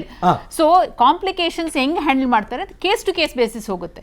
ಈಗ ನೀವು ಎವ್ರಿಥಿಂಗ್ ಕೆನಾಟ್ ಬಿ, ಇನ್ನು ಎಕ್ಸ್ಕ್ಲೂಡೇ ಮಾಡಬೇಡಬೇಡಿ. ನೀವು what ever is already given large scale ನಲ್ಲಿ 90% ಇಂಪ್ಲಿಮೆಂಟ್ ಆಗುತ್ತಾ? 90% without A problem. I can say that 90% implement ಆಗುತ್ತೆ. 10% ನೀವು ಹೇಳಿದಂಥ ಇಶ್ಯೂಸ್ ಇರುತ್ತೆ. ಹೊಸ ಮನೆಗೆ ಏನಾಗುತ್ತೆ, ಇದು ಅವರು ಮನೆಗೆ 3 ತಿಂಗಳು ಬಂದಿಲ್ಲ ಅಂದ್ರೆ ಏನಾಗುತ್ತೆ, ಆ ಪ್ರಶ್ನೆಗಳಿಗೆ ಸರ್ಕಾರ ಉತ್ತರ ಕೊಡ್ಲಿಕ್ಕೆ ಆಗೋದಿಲ್ಲ. ಕೇಸ್ ಟು ಕೇಸ್ ಬೇಸಿಸ್ ತಗೊಂತಾರೆ ಪ್ರತಿಯೊಂದು ವಿಚಾರದಲ್ಲೂ ಅಷ್ಟೇ. ಇದು ಒಂದೇ ಸ್ಕೀಮ್ ಅಲ್ಲ, ನೀವು ಯಾವುದೇ ಸ್ಕೀಮ್ ತಗೊಳ್ಳಿ, ಪ್ರತಿಯೊಂದು ವಿಚಾರದಲ್ಲೂ ಅಷ್ಟೇ ಕೇಸ್ ಟು ಕೇಸ್ ಬೇಸಿಸ್ ಹೋಗುತ್ತೆ. ಫಾರ್ ಎಕ್ಸಾಂಪಲ್, ಇವಾಗ ಆಧಾರ್ ಕಾರ್ಡ್ ಮಾಡಿಸ್ಬೇಕು ಅಂದ್ರೆ ಒಂದಷ್ಟು ಮ್ಯಾಂಡೇಟ್ರಿ ಇರುತ್ತೆ. ಇದು ಸಿಗ್ಲಿಲ್ಲ ಅಂದ್ರೆ ಇದು ಆಪ್ಷನ್ ಒಂದು ಇದ್ದೇ ಇರುತ್ತೆ. ಅದೇ ತರನೇ ಆಪ್ಷನ್ಸ್ ಕೊಡ್ತಾರೆ. ಇದೇ ಇರಬೇಕು ಅಂತಿಲ್ಲ. ಈಗ ಆಧಾರ್ ಕಾರ್ಡ್ ನಾನು ಮಾಡಿಸ್ಬೇಕು ಅಂದ್ರೆ ಸರ್ಟನ್ ರೂಲ್ಸ್ ಇರುತ್ತೆ. ಅದು ಇಲ್ಲ, ಯಾವುದೇ ಕಾರಣಕ್ಕೂ ನಾನು ಕೊಡೋಕ್ ಆಗೋದಿಲ್ಲ ಅಂತ ಹೇಳಿದ್ರೆ there will be other alternative. Madam, ಈಗ ನಾವು ಮಿನಿಸ್ಟರ್ ಅವರನ್ನ ಕೇಸ್ ಟು ಕೇಸ್ ಬೇಸಿಸ್ ನ ನೀವು ಪ್ರಶ್ನೆ ಮಾಡಬೇಡಿ. 90% ಇಂಪ್ಲಿಮೆಂಟೇಷನ್ ಆಗುತ್ತಾ? 90% ಅಲ್ಲ, 95 to 98% ಇಂಪ್ಲಿಮೆಂಟೇಷನ್ ಆಗುತ್ತೆ. ಆಕ್ಚುಲಿ ಗವರ್ನಮೆಂಟ್ ಯೋಜನೆಗಳು 90% ಎಲ್ಲ ದಾಟಿ ಇಂಪ್ಲಿಮೆಂಟ್ ಆದ್ರೆ that's a grand success. That's what I am telling you. ಈಗ ಸಚಿವರಿಗೆ ಈ ಒಂದು ಸ್ಕೀಮ್ ನಲ್ಲಿ Gruha Jyothi scheme is a very implementation simplify ಆಗಿರೋದು. ಯಾಕಂದ್ರೆ ಇಲ್ಲಿ direct all you are doing is linking into RR numbers. Bill ಬರ್ತಾ ಇದೆ, ಪ್ರತಿ ತಿಂಗಳು ಬಿಲ್ ಬರ್ತಾ ಇದೆ. There is no interference. ಇದ್ರಲ್ಲಿ ಇಂಟರ್ಫಿಯರೆನ್ಸ್ ಇಲ್ಲ. BPL ಕಾರ್ಡ್ ನಲ್ಲಿ ನಿಮ್ಗೆ ನೀವು ಹೇಳ್ದಂಗೆ ಇಂಟರ್ಫಿಯರೆನ್ಸ್ ಇದೆ, ಬಹಳಷ್ಟು ಮಿಸ್ಯೂಸ್ ಆಗುತ್ತೆ. ಬಟ್ ಈ ಕೇಸ್ ನಲ್ಲಿ ಎಲ್ಲಿ ಮಿಸ್ಯೂಸ್ ಇದೆ? You are only paying directly. ಏನೋ maximum 10 units 15 units difference. 2,15,00,000 RR ನಂಬರಿಗೂ ಸೇವಾ ಸಿಂಧು ಪೋರ್ಟಲ್ ನ ಆಕ್ಸೆಸ್ ಇರುತ್ತೆ ಅಂತ ನೀವು ಭಾವಿಸ್ತೀರಾ ಮೇಡಮ್? ಕುಗ್ರಾಮಗಳಲ್ಲೂ 100%. ಇವಾಗ RR ನಂಬರ್ಸ್ ಹಳ್ಳಿಗಳ ಪ್ರದೇಶಗಳೇ it is much more simpler because ಅವ್ರ ಯೂಸೇಜ್ ಏನು ಜಾಸ್ತಿ ಇರೋದಿಲ್ಲ. ಒಂದು ಸೆಕೆಂಡ್ ಥಿಂಗ್ ಇಸ್ ಬಾಡಿಗೆಗಳ ಸಮಸ್ಯೆಯಲ್ಲಿ ಇರೋದಿಲ್ಲ. Very very very remote. ಇಲ್ಲ ನೀವೊಂದು ಹಳ್ಳಿ ಪ್ರದೇಶ ತಗೊಳ್ಳಿ, ಎಷ್ಟು ಜನ ಅಪ್ಲಿಕೇಶನ್ ಹಾಕೋದಕ್ಕೆ there is a dependence. ಅಲ್ಲ, RR ನಂಬರ್ ಇಶ್ಯೂ ತಗೊಳ್ಳಿ ನೀವು. Application only will come RR number issue ಬಂದಾಗ ನಿಮ್ಗೆ ಅಪ್ಲಿಕೇಶನ್ ಬರುತ್ತೆ. This is simple. ಇವಾಗ ಬಿಲ್ ಅಲ್ಲಿ 0. ಈಗ ಹೆಂಗೆ ನಾವು ಮಹಿಳೆಯರಿಗೆ 0 ಅಂತ ಹೇಳ್ಬಿಟ್ಟು ಸ್ಲಿಪ್ ಕೊಡ್ತಾ ಇದ್ವು, ಅದೇ ತರನೇ ಬರುತ್ತಲ್ಲ. ಆಸ್ ಸಿಂಪಲ್ ಆಸ್ ಈಗ ಸ್ಮಾರ್ಟ್ ಕಾರ್ಡ್ ಮ್ಯಾಂಡೇಟರಿ ಮಾಡಿದಾರಲ್ವಾ ಮೇಡಮ್, ಅದು ನಿಮ್ಗೆ ಓಕೆ ಅನ್ಸುತ್ತಾ? ಈಗ ನೋಡಿ, DK ಶಿವಕುಮಾರ್ ಅವರು ಮಾತಾಡ್ಬೇಕಾದ್ರೆ ಹೇಳ್ತಾ ಇದ್ರು ಮಹಿಳೆಯರಿಗೆ ಫ್ರೀ ಅಂತ. ಈಗ ಫಲಾನುಭವಿ ಮಹಿಳೆ ಅನ್ನೋದು ಕ್ರಿಸ್ಟಲ್ ಕ್ಲಿಯರ್ ಆಗಿದೆ, ಟ್ರಾನ್ಸ್ಜೆಂಡರಿಗೂ ಕೊಡ್ತಾ ಇದ್ದಾರೆ. ಮಹಿಳೆ with smart card okay, without a smart card not okay. ಹೆಂಗೆ ಮೇಡಮ್? 175 ಕೋಟಿ ಆಗುತ್ತೆ, ಬರೀ 50 ರೂಪಾಯಿ ಒಂದು ಸ್ಮಾರ್ಟ್ ಕಾರ್ಡ್ ಅಂತ. ನೀವು ಹೇಳಿದ್ದು ಪ್ರಶ್ನೆ ಬಹಳ ಮುಖ್ಯವಾದ ಪ್ರಶ್ನೆ, ಅದಕ್ಕೆ ನಾವು ಕ್ಲಾರಿಟಿ ಕೊಡಬೇಕು. ಒಂದು ಏನಕ್ಕೆ ಫಸ್ಟ್ ಇವಾಗ ಇದು ಮಂತ್ರಿಗಳು ಹೇಳಿದ್ರು, ರಾಮಲಿಂಗಾರೆಡ್ಡಿ ಅವರು ಕ್ಲಾರಿಫೈ ಮಾಡಿದ್ರು. ಒಂದು ವಿ ಆರ್ ಪ್ರಿಂಟಿಂಗ್ ಇದು 0 ಟಿಕೆಟ್, ಎಲ್ಲಿಂದ ಎಲ್ಲಿಗೆ ಟ್ರಾವೆಲ್ ಮಾಡ್ತಾರೆ. ಏನಕ್ಕೆ ಅಂದ್ರೆ ಟು ಡಾಕ್ಯುಮೆಂಟ್ ಇಟ್. ಅಂದ್ರೆ ಎಷ್ಟು ಜನ ಮಹಿಳೆಯರು ಪ್ರಯಾಣ ಮಾಡ್ತಾ ಇದ್ರೆ ಈ ಒಂದು ಸ್ಕೀಮ್ಗೆ ಸರ್ಕಾರದಿಂದ ಅನುದಾನ ಬರಬೇಕು. ಯಾಕಂದ್ರೆ ಟ್ರಾನ್ಸ್ಪೋರ್ಟ್ ಡಿಪಾರ್ಟ್ಮೆಂಟ್ ಅದನ್ನ ಪೇ ಮಾಡೋಕ್ಕಾಗಲ್ಲ, ಸರ್ಕಾರದಿಂದ ಈ ಸ್ಕೀಮ್ ಅಂಡರ್ ಅನುದಾನ ಬರಬೇಕು. ಸೊ ಅದಕ್ಕೆ ಡಾಕ್ಯುಮೆಂಟೇಶನ್ ಆಗಬೇಕು, ಅದನ್ನ ಮಾಡ್ತಾ ಇದ್ದಾರೆ. ಸೊ ನನ್ನ ಪ್ರಕಾರ ಇವತ್ತು ಸಹ ಯಾರು ಏನಾದರೂ ಹೇಳಿ, ನನ್ನ ಪರ್ಸನಲ್ ಒಪಿನಿಯನ್ ಪ್ರಕಾರ ಮಹಿಳೆಯರು not more than 10 to 15% across Karnataka travel. ಬೆಂಗಳೂರಿನಲ್ಲಿ ಜಾಸ್ತಿ ಇದ್ದಾರೆ. ಒಂದು. Second thing, why importantly smart card ಅಂದ್ರೆ ಯಾಕೆ ಅಂದ್ರೆ ನಾವೇನು ಹೇಳಿದ್ವಿ, ಕರ್ನಾಟಕದ ಮಹಿಳೆಯರಿಗೆ ಅಂತ ಹೇಳಿದ್ವಿ. ಫಸ್ಟ್ ಡೇ ಇಂದನೂ ವಿ ಸೆಡ್ ಕರ್ನಾಟಕದ ಮಹಿಳೆಯರಿಗೆ ನಾವು ಕೊಡ್ತಾ ಇದೀವಿ ಅಂತ ಹೇಳ್ಬಿಟ್ಟು. So that is a reason. ಒಂದು ಸ್ಮಾರ್ಟ್ ಕಾರ್ಡ್ ಇದ್ರೆ ನಾವು ಅವಾಗ ಟಿಕೆಟ್ ಕೊಡೋದಿಲ್ಲ. ಇವಾಗ ಟಿಕೆಟ್ ಕೊಡಲೇಬೇಕು, because we have to document it. ನಮ್ಗೆ ಟಿಕೆಟ್ ಕೊಡಬೇಕು. ಸ್ಮಾರ್ಟ್ ಕಾರ್ಡ್ ಬಂದಿದ ತಕ್ಷಣ ಏನಾಗುತ್ತೆ, ಆಟೋಮೆಟಿಕ್ ಆಗಿ ಸ್ವೈಪ್ ಆಗುತ್ತೆ. ಸೊ ಟಿಕೆಟ್ ಕೊಡೋದು ನಿಲ್ಲಿಸ್ತೀವಿ. ಮೋಸ್ಟ್ ಪ್ರಾಬ್ಲಿ ರೂರಲ್ ಏರಿಯಾಸ್ ನಲ್ಲಿ ಟಿಕೆಟಿಂಗ್ ಕಂಟಿನ್ಯೂ ಆಗುತ್ತೆ. ಅರ್ಬನ್ ಏರಿಯಾಸ್ ನಲ್ಲಿ maybe will look at smart card. ಆ ಕ್ಲಾರಿಫಿಕೇಶನ್ ಡೆಫಿನೆಟ್ಲಿ ಕೊಡ್ತಾರೆ based on how it is going to go. Rural areas ನಲ್ಲಿ ಮೇ ನಾಟ್ ಇದು smart card requirement ಇಲ್ಲದೆ ಇರಬಹುದು, ಯಾಕಂದ್ರೆ ಅಲ್ಲಿ ಯುಟಿಲಿಟಿ ಕಡಿಮೆ ಇರುತ್ತೆ. ಅರ್ಬನ್ ಏರಿಯಾಸ್ ನಲ್ಲಿ ಬೆಂಗಳೂರು, ಮೈಸೂರು, ಮಂಗಳೂರು ಅಂತ ಭಾಗದಲ್ಲಿ ಬೇರೆವರ್ ಎಲ್ಲಿ ಹೆವಿ ಟ್ರಾನ್ಸ್ಪೋರ್ಟ್ ಇರುತ್ತೆ, ಪಾಪ್ಯುಲೇಷನ್ ಇರುತ್ತೆ, ಅಲ್ಲಿ ಸ್ಮಾರ್ಟ್ ಕಾರ್ಡ್ಸ್ ಕೊಟ್ಟಾಗ ಯುಟಿಲಿಟಿ ಜೊತೆಗೆ ಡಾಕ್ಯುಮೆಂಟೇಶನ್ ಆಗುತ್ತೆ. ನಮಗೆ ಗೊತ್ತಾಗುತ್ತಲ್ಲ ಎಷ್ಟು ಜನ ಮಹಿಳೆಯರು ಕರ್ನಾಟಕ ರಾಜ್ಯದಲ್ಲಿ ಟ್ರಾವೆಲ್ ಮಾಡ್ತಾ ಇದ್ದಾರೆ, ಎಷ್ಟು ಜನ ಇದರ ಒಂದು ಬೆನಿಫಿಟ್ ತಗೊಂತಾ ಇದ್ದಾರೆ ಅಂತ ಹೇಳ್ಬಿಟ್ಟು. ಚಂದ್ರಶೇಖರ್ ಅವರೇ, ಈಗ ನೀವು ಪ್ರಶ್ನೆ ಮಾಡಿದಾಗೆಲ್ಲ ಕಾಂಗ್ರೆಸ್ ನಾಯಕರ ಆನ್ಸರ್ ಏನ್ ಗೊತ್ತಾ? ನೈತಿಕತೆ ಇಲ್ಲ ಅಂತ. ಈಗ ಸಿಲಿಂಡರ್ ಕೊಡ್ತಾ ಇದ್ರಿ, ಅದರ ರೇಟು ಬದಲಾಯಿತು, ಸಬ್ಸಿಡಿ ಕೊಡ್ತಿದ್ರಿ, ಕೇಳದೆ ನಿಲ್ಸ್ಬಿಟ್ರಿ, ಆಪ್ಟ್ಔಟ್ ಮಾಡಿ ಅಂದ್ರಿ, ಹೋಗ್ತಾ ಹೋಗ್ತಾ ಇರ್ಲೇ ಇಲ್ಲ. ಸೊ ನೀವು ಕ್ವೆಶನ್ ಮಾಡಿದ್ರೆ ಆ ಪ್ರಶ್ನೆ ನಿಮ್ ಮುಂದೆ ಇಡ್ತಾರೆ, ನೀವೇನು ಆನ್ಸರ್ ಮಾಡಕ್ಕಾಗಲ್ಲ. ಹೆಂಗೆ ಸರ್ಕಾರ ಬಗ್ಗೆ ಬಿಡ್ತೀರಿ ಹೇಳಿ ನೀವು? ನೋಡಿ, ನಿಮ್ ಪ್ಲಾನ್ ಏನು ಅಂತ. ಎರಡು ನೈತಿಕತೆ ಬಗ್ಗೆ ಮಾತಾಡ್ತೀನಿ ಪ್ಲೀಸ್ ಸರ್. ಕಾಂಗ್ರೆಸ್ ಅವರ ನೈತಿಕತೆ ಬಗ್ಗೆ ಮೊದಲನೇ ಮಾತಾಡ್ತೀನಿ. ಮಲ್ಲಿಕಾರ್ಜುನ ಖರ್ಗೆ ಅವರು AICC ಅಧ್ಯಕ್ಷರು ಆನ್ ರೆಕಾರ್ಡ್ ಭಾಷಣ ಮಾಡ್ತಾ ಹೇಳಿದ್ರು ಸಾರ್ವಜನಿಕ ಸಭೆ ಒಳಗಡೆಗೆ, ಮಂಗಳೂರಿಗೆ ಹೋದ್ರು ಫ್ರೀ, ಸೊಲ್ಲಾಪುರ್ಗೆ ಹೋದ್ರು ಫ್ರೀ, ಪೂನೆಗೆ ಹೋದ್ರು ಫ್ರೀ, ಮುಂಬೈಗೆ ಹೋದ್ರು ಫ್ರೀ. ಇವತ್ತು ಏನ್ ಮಾಡ್ತಾ ಇದ್ರೆ ಬರೀ ಕರ್ನಾಟಕದ ಒಳಗಡೆ ಅಂತ. ನಾಚಿಕೆ ಆಗಲ್ವೇನ್ರಿ ಬಾಯಿಗೆ ಬಂದಾಗ ಮಾತಾಡೋದಕ್ಕೆ? ನೈತಿಕತೆ ಬಗ್ಗೆ ಮಾತಾಡ್ತಾರ ಇವರು, ನೈತಿಕತೆ ಬಗ್ಗೆ ಮಾತಾಡ್ತಾರ. ಅವತ್ತು ಹೇಳಿದ್ದು ಕರ್ನಾಟಕ ಸರ್ಕಾರದ ಬಸ್ಗಳು ಎಲ್ಲೆಲ್ಲಿಗೆ ಬೇಕಾದ್ರೂ ಹೋಗ್ಬೋದು ಅವತ್ತು ಅಂತೆ. ಅವತ್ತೇನು ಹೇಳಿದ್ರೆ ಸ್ಮಾರ್ಟ್ ಕಾರ್ಡ್ ಮಾಡ್ಬೇಕಾಗುತ್ತೆ ಅಂತೇಳಿ ಹೆಣ್ಣು ತನ್ನ ಹೆಣ್ಣು ಅಂತ ಪ್ರೂವ್ ಮಾಡ್ಬೇಕಾ ಇವರಿಗೆ? ಏನಕ್ಕೆ ಬೇಕಾಗಿದೆ ನಿಮ್ಗೆ ಹೆಣ್ಣು ಪ್ರೂವ್ ಮಾಡೋದಕ್ಕೆ? ಮೊದಲನೇದು ಒಂದೇ ಹೇಳ್ತಾರೆ, ಇದು BPL ಕಾರ್ಡ್ಗಳು ಹೌದು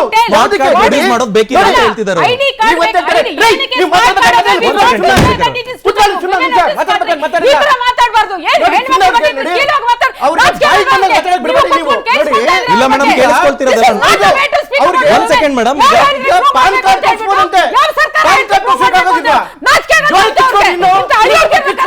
ಒಂದ್ second madam,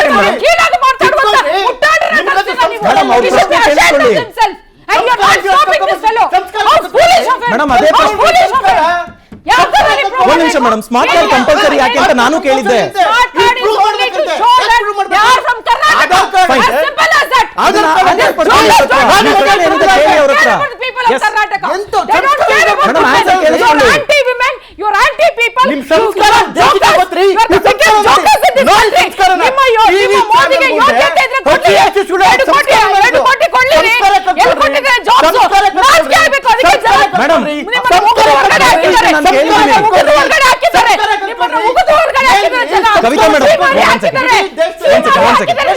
Kavitha madam,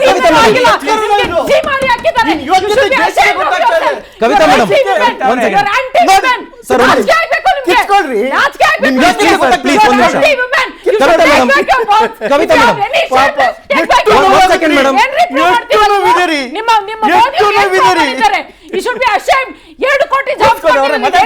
madam ಅವರಿಂದ ಉತ್ತರ ಪಡ್ಕೊಳ್ಳೋಣ. ಒಂದ್ ಸೆಕೆಂಡ್ ಚಂದ್ರಶೇಖರ್ ಮೇಡಮ್, ನಾನು ಕೇಳಿದ್ದೀನಿ ಸಿಲಿಂಡರ್ ಸಬ್ಸಿಡಿ ಹೆಂಗೆ ತಡೆದ್ರಿ ಅಂತ ನಾನು ಕೇಳಿದ್ದೀನಿ. ನೀವು ಕೇಳಿಸ್ಕೊಂಡ್ರೆ ಕ್ವಶನ್ ನಾನು ಕೇಳಿದ್ದೀನಿ, ಉತ್ತರ ಪಡ್ಕೊಳ್ಳೋಣ. ಒಂದ್ ಸೆಕೆಂಡ್ ಮೇಡಮ್, ಆನ್ಸರ್ ಪಡ್ಕೊಳ್ಳೋಣ. ಚಂದ್ರಶೇಖರ್ ಅವರೇ, ಒಂದ್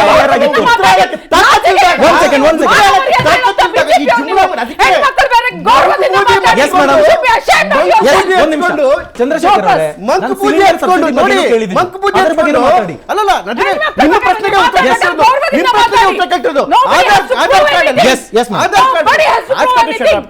ಏನ್ರಿ ಸಂಸ್ಕಾರ ಕಲ್ಸ್ಕೊಡ್ರಿ.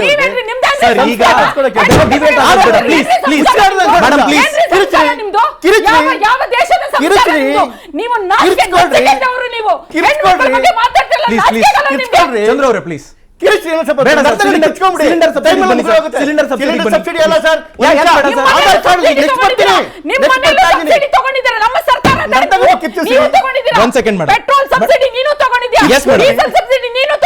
ಉತ್ತರ ಪಡ್ಕೊಳ್ಳೋಣ. ತಪ್ಪೇನಿಲ್ಲ.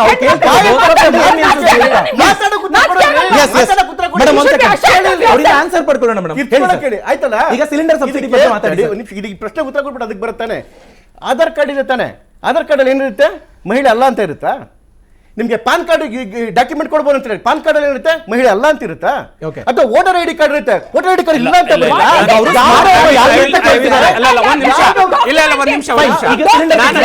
ಅದಕ್ಕೆ ನಾನು ಉತ್ತರ ಹೇಳ್ತೇನೆ. ದಯವಿಟ್ಟು ನೀವು ನಾನು ಅದಕ್ಕೆ ಹೇಳ್ತೇನೆ.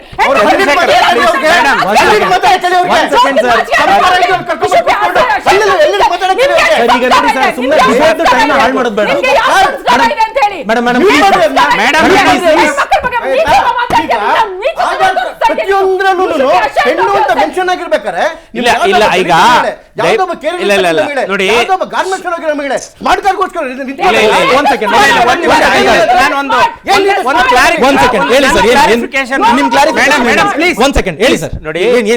ಒಂದು ಕ್ಲಾರಿಫಿಕೇಶನ್ ಯಾಕೆ ಸ್ಮಾರ್ಟ್ ಕಾರ್ಡ್ ಬೇಕಿದೆ ಅಂತ ಹೇಳಿದ್ರೆ, Aadhaar card just identification, voter I D is just identification. ನೀವು ಆ ಆಧಾರ್ ಕಾರ್ಡ್ ಮೇಲೆ ನೀವು ಯಾವುದೇ ಥರದ ಏನಾರ ಒಂದು ವೇಳೆ ಮುಂದಿನ ದಿನಗಳಲ್ಲಿ ನೀವು ಅದನ್ನು ನಿಮ್ಮ ಒಂದು ಮೆಷಿನ್ಗೆ ನೀವು ಇಡೋಕ್ಕಾಗೋದಿಲ್ಲ, ಅಲ್ಲಿ ಯಾವುದೇ ಥರದ ನಿಮ್ಮ ಪ್ರೋಗ್ರಾಮ್ನ ಅಲ್ಲಿ ಇನ್ಸರ್ಟ್ ಮಾಡಿರೋದಿಲ್ಲ.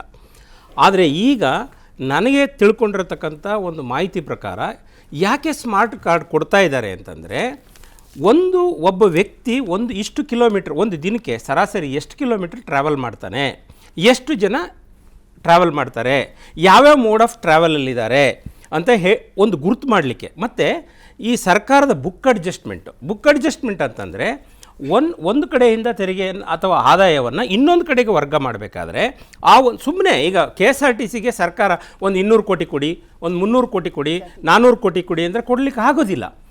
ಈಗ ಅವರು ಏನು ಮಾಡಿದ್ದಾರೆ ಅಂದರೆ, ಸರಾಸರಿ ಒಂದು ಕಿಲೋಮೀಟ್ರಿಗೆ ಇಷ್ಟು ಜನರು ಒಂದು ಪ್ರಯಾಣದಲ್ಲಿ ಇಷ್ಟು ಹೋಗ್ತಾರೆ. ಈಗ ಉದಾಹರಣೆಗೆ ಬೆಂಗಳೂರಿಗೆ ಪರ್ ಡೇ ನೀವು ಕಮ್ಯೂಟಿಂಗ್ ಎಷ್ಟು ಜನ ಬರ್ತಾರೆ, ಅದರಲ್ಲಿ ಎಷ್ಟು ಜನ ಮಹಿಳೆಯರು ಬರ್ತಾರೆ, ಎಷ್ಟು ಜನ ಹೊರಗಡೆ ಹೋಗ್ತಾರೆ, ಎಷ್ಟು ಜನ ಸ್ಟೇ ಆಗ್ತಾರೆ, ಎಷ್ಟು ದಿನಕ್ಕೆ ಎಷ್ಟು ಮಹಿಳೆಯರನ್ನ ಯಾವ ರೀತಿ ಹೋಗ್ತಾರೆ, ಇದನ್ನು ಕಂಡುಹಿಡಲಿಕ್ಕೆ ಆ ಸ್ಮಾರ್ಟ್ ಕಾರ್ಡು ಹೆಲ್ಪ್ ಆಗುತ್ತೆ ಹೊರತು ಬೇರೆ ಆಕೆ ಮಹಿಳೆ ಅಲ್ಲ ಅನ್ನೋದನ್ನ. ಸರ್ ಒಂದು ನಿಮಿಷ, ಈಗ ನನ್ನ ಕ್ವೆಶನ್ ಏನಪ್ಪಾ ಅಂದ್ರೆ, ಈಗಿರೋ ವ್ಯವಸ್ಥೆನಲ್ಲಿ ಹೌದು ಮಹಿಳೆ ಎಷ್ಟು ಕಿಲೋಮೀಟರ್ ಟ್ರಾವೆಲ್ ಮಾಡಿದ್ದಾರೆ, ಎಲ್ಲಿ ಹತ್ಕೊಂಡ್ರು ಎಲ್ಲಿ ಇಳಿದ್ರು, ಇದು ನಮಗೆ ಟಿಕೆಟ್ ನಂಬರ್ ಇಂದ ಗೊತ್ತಾಗ್ತಿತ್ತೋ ಇಲ್ವೋ? ಈಗ ನಮಗೆ ಚೆಕಿಂಗ್ ಮಾಡ್ತಿದ್ರು, ಗೊತ್ತಾಗುತ್ತೆ.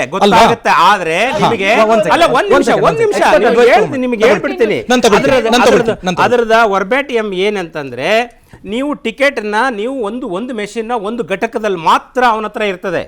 ನಿಮ್ಮ ಸ್ಮಾರ್ಟ್ ಕಾರ್ಡ್ನಲ್ಲಿ ಅವನಿಗೆ ಒಂದು ನಂಬರ್ ಕೊಟ್ಬಿಟ್ಟು ಅದು ಇಡೀ ಕರ್ನಾಟಕದಲ್ಲಿ ಅದೆಲ್ಲ ಕಡೆಗೂ ಅದನ್ನು ನೀವು ಬಳಸ್ಕೋಬಹುದು. ಆ ಒಂದು ನಂಬರ್ನ ಸರ್ಕ್ಯುಲರ್ ನಂಬರ್ ಆಗ್ತದೆ. ಆ number X number two Y number, Y number two X number.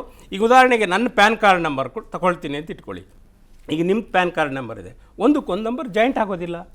ಆ ರೀತಿ ಸಿಸ್ಟಮೆಟಿಕ್ ಆಗಿ ಜೋಡಿಸಿರ್ತಾರೆ ಸರ್ಕಾರ. ಆ ಕಾರಣಕ್ಕೆ ಈಗ ನನ್ನ ಪ್ರಶ್ನೆ ಏನ್ ಗೊತ್ತಾ ಸರ್, ನನ್ನ ಪ್ರಶ್ನೆ ನೋಡಿ, ನೀವು ಮೆಟ್ರೋಪಾಲಿಟನ್ ಸಿಟಿ ಮಾತಾಡುವಾಗ ಇದರ ಇಂಪ್ಲಿಮೆಂಟೇಷನ್ ಅವರು ಅದರ ಓನಸ್ ಅನ್ನು ತಗೊಂಡು ಓಡಾಡೋದು, ಸ್ಮಾರ್ಟ್ ಆಗಿ ಸ್ಮಾರ್ಟ್ ಫೋನ್ ಅಲ್ಲಿ ಟ್ರ್ಯಾಕ್ ಮಾಡ್ತಾರೋ, ಇನ್ನೊಂದೇನೋ ಆಫೀಸಲ್ಲಿ ವೆಬ್ಸೈಟ್ ಅಲ್ಲಿ ಮಾಡ್ಕೊಳ್ತಾರೋ, ಓಕೆ. ನೀವು ಹಳ್ಳಿಗಾಡಿನ ಜನರಿಗೆ ಸ್ಮಾರ್ಟ್ ಕಾರ್ಡ್ ಅನ್ನ ಕೊಡೋದು, ಅವ್ರು ಅಪ್ಲೈ ಮಾಡೋದು, ಬೇರೆ ಬೇರೆ ಯೋಜನೆಗಳಿಗೆ ಅಪ್ಲೈ ಮಾಡೋದು, ಅದರ ದಾಖಲೆಗಳನ್ನು ಕೊಡೋದು, isn't this a tedious process? ಅಲ್ಲ, tedious process ಇರ್ತದೆ. ಆದರೆ ಹಳ್ಳಿ ಜನರು ನಾನು ಗಮನಿಸ್ದಂಗೆ ಯಾವ ಜನರು ಸಹ ಅಷ್ಟೊಂದು ತಲೆ ಕೆಡಿಸ್ಕೊಂಡು ಬೈಕೊಂಡೇನೋ ನಮಗೆ ಯೋಜನೆ ಕೊಡ್ತಾ ಇದ್ದಾರೆ ಅಂತೇಳಿ ಅವರು ಸರತಿ ಸಾಲಿನಲ್ಲಿ ನಿಲ್ತಾರೆ, ತಗೋತಾರೆ. ಅದು ಆ ರೀತಿ ಕೆಲಸ ಕಾರ್ಯ ಬಿಟ್ಟು ಇಲ್ಲ ಅದು ಬೇಕೇ ಬೇಕಾಗುತ್ತೆ. ಯಾಕಂದ್ರೆ ನೋಡಿ ಈಗ ನಾವು ವೈದ್ಯರ ಹತ್ರಕ್ಕೆ ಹೋದಾಗ ವೈದ್ಯರೇ ನನ್ನ ಮನೆಗೆ ಬರೋದಿಲ್ಲ, ನಾನು ವೈದ್ಯರ ಹತ್ರಕ್ಕೆ ಹೋಗ್ಬೇಕು. ವೈದ್ಯರಿಗೆ ಹೋದಾಗ ಅವನು ಒಬ್ಬ ಸೀರಿಯಸ್ ಪೇಷೆಂಟ್ ನೋಡ್ತಾ ಇರ್ತಾರೆ, ಇನ್ನೊಬ್ಬನ ಸರಳವಾದ ಪೇಷೆಂಟ್ ನೋಡ್ತಾ ಇರ್ತಾರೆ. ಪ್ರತಾಪ್ ಅವರೇ, ನೀವು ಇಂಪ್ಲಿಮೆಂಟೇಷನ್ ಅಲ್ಲಿ ನೋಡ್ತಿರೋ ಚಾಲೆಂಜಸ್ ಏನು ಅಂತ? ಈಗ ಎಷ್ಟು ಹೊತ್ತು ಸ್ಮಾರ್ಟ್ ಕಾರ್ಡ್ ಬಗ್ಗೆ ಚರ್ಚೆ ಆಗಿದ್ದಿತ್ತು, ಬೇರೆ ಯಾವುದಾದ್ರೂ ಯೋಜನೆ ಬಗ್ಗೆ ನಿಮ್ಮ ಕನ್ಸರ್ನ್ಸ್ ಇದ್ರೂ ಹೇಳ್ಬೋದು ನೀವು, ಪ್ಲೀಸ್. ನೋಡಿ, ಈಗ ನಾನು ಏನು ಹೇಳಕ್ಕೆ ಹೋಗ್ತಿದ್ದೆ ಅಂದರೆ, ಈಗ ಸ್ಮಾರ್ಟ್ ಕಾರ್ಡ್ ಬಗ್ಗೆ ಇಷ್ಟೊತ್ತು ವಾದ ವಿವಾದ ನಡೀತಲ್ಲ. ಈಗ ಸ್ಮಾರ್ಟ್ ಕಾರ್ಡ್ದು ಈಗ ಪ್ರಯಾಣಕ್ಕೆ ಸ್ಮಾರ್ಟ್ ಕಾರ್ಡ್ ಹೇಳ್ಯಾರ ಮಹಿಳೆಯರಿಗೆ, ಅದನ್ನು ಏನಪ್ಪ ಅಂದರೆ, ಈಗ ಅವ್ರು ಅದ್ರ ಬಗ್ಗೆ ನಮ್ದೇನು ತಕರಾರಿಲ್ಲ. ಏನಂತ ಹೇಳಿ 11ನೇ ತಾರೀಕಿಂದ ಮಹಿಳೆಯರಿಗೆಲ್ಲ ಫ್ರೀ, ಅದಾದ್ಮೇಲೆ 3 ತಿಂಗಳು ಟೈಮ್ ಕೊಡೋರು ಮಾಡಿಸ್ಕೊಳ್ಳಿ ಅಂತ. ಸೊ ಅಗತ್ಯವಿದ್ದರೆ ಎಲ್ಲ ಮಾಡಿಸ್ಕೊಳ್ತಾರೆ ಅಂತ ಅನ್ಕೊಳ್ತೀನಿ, ಭಾವಿಸ್ತೀನಿ ನಾನು, ಆಯ್ತಾ. ಹಾಗಾಗಿ ನಮಗೆ ಅದ್ರ ಬಗ್ಗೆ ಜಾಸ್ತಿ ಚಾಲೆಂಜಿಂಗ್ ಅಂತ ಅನಿಸ್ತಿಲ್ಲ. ಇಂಪ್ಲಿಮೆಂಟೇಷನ್ ಕ್ವಶನ್ ನಾವು ಇದು ಮಾಡ್ತಿಲ್ಲ, ಅಬ್ಜೆಕ್ಷನ್ ಮಾಡ್ತಾ ಇಲ್ಲ. ಆದರೆ ಇಷ್ಟೊಂದಂಗ ಮಾತಾಡಿದ್ವಲ್ಲ, ಬಾಡಿಗೆದಾರರ ವಿಷಯ ಇದೆಯಲ್ಲ, ಅದರಲ್ಲಿ ನನ್ನ ದೊಡ್ಡದೊಂದು ಸಬ್ಜೆಕ್ಟ್ ಇದಿದೆ. ಏನಪ್ಪ ಅಂದರೆ, ನೋಡಿ, ಪ್ರತಿದಿನ ಈಗ ಹೇಳಿದ್ರು, ನಾನೇ ಉದಾಹರಣೆಗೆ ನಂದು ಊರು ಹಾಸನ, ಆಯ್ತಾ. ನಾನು ಈಗ ಹೇಳ್ತಾ ನಂದು ಸ್ವಂತ ಮನೆ ಇಲ್ಲ ಬೆಂಗಳೂರಲ್ಲಿ, ನನಗೆ 12 ತಿಂಗಳಲ್ಲಿ ಒಂದು ಬಾಡಿಗೆ ಮನೆಯಲ್ಲಿ 12 ತಿಂಗಳಿಲ್ಲ ಅಂದರೆ ನಾನು ಎಲಿಜಿಬಲ್ ಇಲ್ಲ ಅನ್ನೋ ರೀತಿಯಲ್ಲಿ ನಾನು ಕೇಳಿಸ್ಕೊಂಡೆ ಅವ್ರು ಹೇಳಿದ್ದು. ಅದು ಸತ್ಯವೇ ಆಗಿದ್ರೆ ನೋಡಿ, ಈಗ ಯಾಕೆ ಅಂದರೆ ನಂದು ಅವರೇಜ್ ಸಿಗಲ್ಲ ಅನ್ನೋ ಕಾರಣಕ್ಕೆ ಏನು ಹೇಳಿದ್ರು ಅಂದ್ರೆ ಇದು ಈ ತರದ ಪರ್ಸೆಂಟೇಜ್ 10% ಇರಬಹುದು ಅಷ್ಟೇ ಅಂತ ಹೇಳ್ತೀನಿ ಕೇಳಿ. ನಾನು ಹೇಳ್ತೀನಿ ಕೇಳಿ, ಯಾಕಿಲ್ಲ ಅಂತ ಹೇಳ್ತೀನಿ ಕೇಳಿ. ನೀವು ಹಂಗಾದ್ರೆ ಬಾಡಿಗೆ ಮನೆ ರಿಯಲ್ ಎಸ್ಟೇಟ್ ಮಾಡ್ತಾರಲ್ಲ 10% ಅಲ್ಲಿ ಬದುಕವ್ರೆ ಅಂತೀರ ಸಾವಿರಾರು ರಿಯಲ್ ಎಸ್ಟೇಟ್ ಏಜೆನ್ಸಿಗಳು, ಬಾಡಿಗೆ ಮನೆಗಳು. ಸರ್ ಆಮೇಲೆ ಇನ್ನೊಂದು ಹೇಳ್ತೀನಿ ಕೇಳಿ, ಒಂದು ಬಾಡಿಗೆ ಮನೆಗೆ ಅಗ್ರಿಮೆಂಟ್ ಆಗೋದು 11 ತಿಂಗಳಿಗೆ, ನಿಮ್ಗೆ 12 ತಿಂಗಳಿಗೆ ಎಲ್ಲಿ ತರ್ತೀರಾ? Okay, how will you prove ಅಂತ. ಇನ್ನೊಂದು ಪ್ರತಿದಿನ 1000 ಜನ ಬರ್ತಾರೆ ಸರ್ ಕರ್ನಾಟಕದಿಂದ ಬೆಂಗಳೂರಿಗೆ. ಇವರು ಮೇಡಮ್ ಹೇಳಿದ್ರು ಏನೋ ಹಳ್ಳಿಗಳು ಜಾಸ್ತಿ, ಒಪ್ಕೊಳ್ತೀನಿ, ನಮ್ಮನ್ನೆಲ್ಲ ಹಳ್ಳಿನೂ ಲೆಕ್ಕ ಹಾಕೊಳ್ತಾರೆ, ಇಲ್ಲೂ ಲೆಕ್ಕ ಹಾಕೋಬಹುದು. ಆದರೆ ಕರ್ನಾಟಕ ಇವತ್ತಿನ ಪ್ರಪಂಚದಲ್ಲಿ, ಇವತ್ತಿನ ಆಧುನಿಕ ಇದರಲ್ಲಿ ಜನ ಅರ್ಬನ್ ಪಾಪ್ಯುಲೇಷನ್ ಜಾಸ್ತಿ ಆಗಿದ್ದಾರೆ.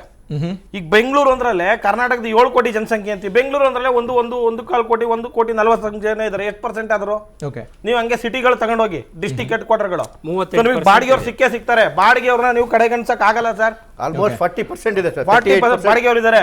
ಇದು ಹೇಳ್ತೀನಿ ಕೇಳಿ, ಇದು ಅದನ್ನೆಲ್ಲ ತಡೆಯೋ ವ್ಯವಸ್ಥೆ ಆಗುತ್ತೆ, ಅದು ಭಾರಿ ದೊಡ್ಡ ಗೊಂದಲಾಗುತ್ತೆ. ಇದರಿಂದ ಏನಾಗುತ್ತೆ ಅಂತ ಹೇಳ್ತೀನಿ ಕೇಳಿ, ಮತ್ತೆ ಪಾಪ ಅನ್ಯಾಯವಾಗಿ ಈ ನಮ್ಮ ಮೀಟರ್ ರೀಡರ್ಗಳು, ಬೆಸ್ಕಾಂ ಸಿಬ್ಬಂದಿಯವರು ಒಂದು ಇದಾಯ್ತಾರೆ, ಟಾರ್ಗೆಟ್ ಆಗ್ತಾರೆ, ಮತ್ತೆ ಘರ್ಷಣೆಗಳು ಶುರು ಆಗುತ್ತೆ. ಅದಕ್ಕೆ ಮಾಡ್ಬಿಡ್ತೀನಿ ಸರ್. ಏನಾಗಿದೆ ಅಂದ್ರೆ 2 ಬಾರಿ ಅವಕಾಶ ಸಿಕ್ಕಾಗ್ಲೂ ನಾನು ಒಂದು ಪ್ರಿಪರೇಷನ್ ಬಗ್ಗೆ ಕೇಳಿದೆ, ಇನ್ನೊಂದು ಸಿಲಿಂಡರ್ ಸಬ್ಸಿಡಿ ಬಗ್ಗೆ ಕ್ಲಾರಿಟಿ ಕೇಳಿದ್ವಿ, ಮೇಡಮು ಕೇಳಿದ್ರು. ನೀವು ಅದ್ರ ಬಗ್ಗೆ ಏನು ಕ್ಲಾರಿಟಿ ಕೊಡ್ಲಿಲ್ಲ. ಈಗ ಹಾಗೆ ನಿಮ್ಗೆ ಯಾವುದೋ ಒಂದು ಟಾಪಿಕ್ ಏನಿರುತ್ತೆ ಅದ್ರ ಬಗ್ಗೆ ನೀವು ಕ್ಲಾರಿಟಿ ಕೊಡ್ತೀರಿ, ಹಾಗೆ ಡಿವೇಟ್ ಆಗೋದು ಬೇಡ. ಈಗ ಸಿಲಿಂಡರ್ ಸಬ್ಸಿಡಿ ನಿಂತಿದ್ರ ಬಗ್ಗೆ ಸರ್ಕಾರ ಸ್ಮಾರ್ಟ್ ಅಂತ ಎಲ್ಲ ಸರ್ಕಾರಗಳು ಪ್ರೂವ್ ಮಾಡ್ಕೊಳ್ತವೆ ಸರ್. ಅದರಿಂದ ಜನರು ಮಂಗ ಆಗ್ತಾರೆ ಅಷ್ಟೇ, ಹಾಗಾಗಬಾರ್ದು. ಈಗ ಸಿಲಿಂಡರ್ ಸಬ್ಸಿಡಿ ನಿಲ್ತಲ್ಲ, ಅದು ಜನರಿಗೆ ಸಮಸ್ಯೆ ಆಯ್ತಲ್ವಾ? ಅದ್ರ ಬಗ್ಗೆ ನೀವು ಯಾಕೆ ಮಾತಾಡಲ್ಲ? ನಾನು ಲಾಸ್ಟ್ ಡಿಬೇಟ್ ಒಳಗಡೆ ಹೇಳಿದ್ದೆ. ಪ್ಲೀಸ್ ಹೇಳಿ ಸರ್. ಕಾಂಗ್ರೆಸ್ ಸರ್ಕಾರ ಬಿಟ್ಟಿ ಬಾಗಿಗಳನ್ನ ಘೋಷಣೆ ಮಾಡಿದಾಗ ಇನ್ನು 2 ತಿಂಗಳು ಸಮಯ ಆಯಿತು ನಮ್ಮ ಸರ್ಕಾರಕ್ಕೆ. ಇವ್ರು 2000 2,500 ಹೇಳ್ಬಿಡ್ಬೋದಾಗಿತ್ತು. ಅದೇ ರಾಜ್ಯವನ್ನ ದಿವಾಳಿ ಮಾಡಿ, ರಾಜ್ಯವನ್ನ ಮಾರ್ಬಿಟ್ಟು ಸಿಂಹಾಸ್ ಮೇಲೆ ಇರ್ತಕ್ಕಂತಹ ಅವಶ್ಯಕತೆ ನಮ್ಗೆ ಇರಲಿಲ್ಲ. ನಮಗೆ ಗೊತ್ತಿದ್ದು ಫೈನಾನ್ಷಿಯಲ್ ಇಂಪ್ಲಿಕೇಶನ್ ಏನಿದೆ ಅಂತೇಳಿ. ಇವತ್ತು ಈ ಬರೀ 5 ಸ್ಕೀಮ್ ಬಗ್ಗೆ ಮಾತಾಡ್ತಿದ್ದೀರಿ. ಅವ್ರು ಟೋಟಲ್ ಅವ್ರ ಮ್ಯಾನಿಫೆಸ್ಟೋ ತಗೊಂಡು ನೋಡಿ, ಎಷ್ಟು ಸ್ಕೀಮ್ಗಳು ಟೋಟಲ್ ಮಾಡೋದಕ್ಕೆ 2,06,000 ಕೋಟಿ ಬೇಕು ಸರ್. ಒಬ್ಬರು ಚಾಲೆಂಜ್ ಮಾಡಿ ಹೇಳ್ತಾ ಇದ್ದೀನಿ, 2,06,000 ಕೋಟಿ. ಕರ್ನಾಟಕದ ಟೋಟಲ್ ಬಜೆಟ್ 3,09,000 ಕೋಟಿ. ಟೋಟಲ್ ಬಜೆಟ್ ಅಲ್ಲಿ ಆಲ್ಮೋಸ್ಟ್ 60% ಫ್ರೀ ಬೀಸ್ಗೆ ಹೊಟ್ಟೋದ್ರೆ ಇವತ್ತು ನೋಡಿ ಆಲ್ಮೋಸ್ಟ್ 55% ಕಮಿಟೆಡ್ ಎಕ್ಸ್ಪೆನ್ಸಸ್ ಹೋಗುತ್ತೆ. ಸ್ಯಾಲರಿಗೆ ಇದಕ್ಕೆ ಕಮಿಟೆಡ್ ಎಕ್ಸ್ಪೆನ್ಸ್ ಅಲ್ಲಿ ನೆಕ್ಸ್ಟ್ ಡೆವಲಪ್ಮೆಂಟ್ ಬಜೆಟ್ ಫ್ರೀ ಬೀಸ್ ಅದು ಗೊತ್ತಿಲ್ಲ ಸರ್ ಹೆಂಗೆ ಅಂತ. ಹೆಂಗೆ ಅದು ಯಾವ್ದು ಹೇಳಿ? ಯಾವ್ದು?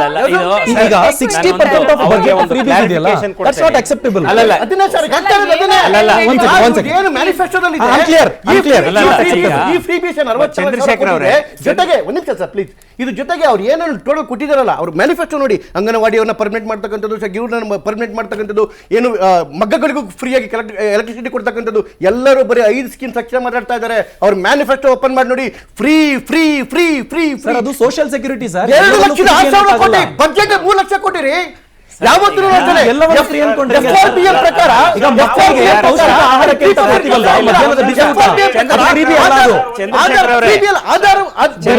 ಪೌಷ್ಟಿಕಾಂಶ ಅಂತ ಫ್ರೀ ಬಿ ಅಲ್ಲ.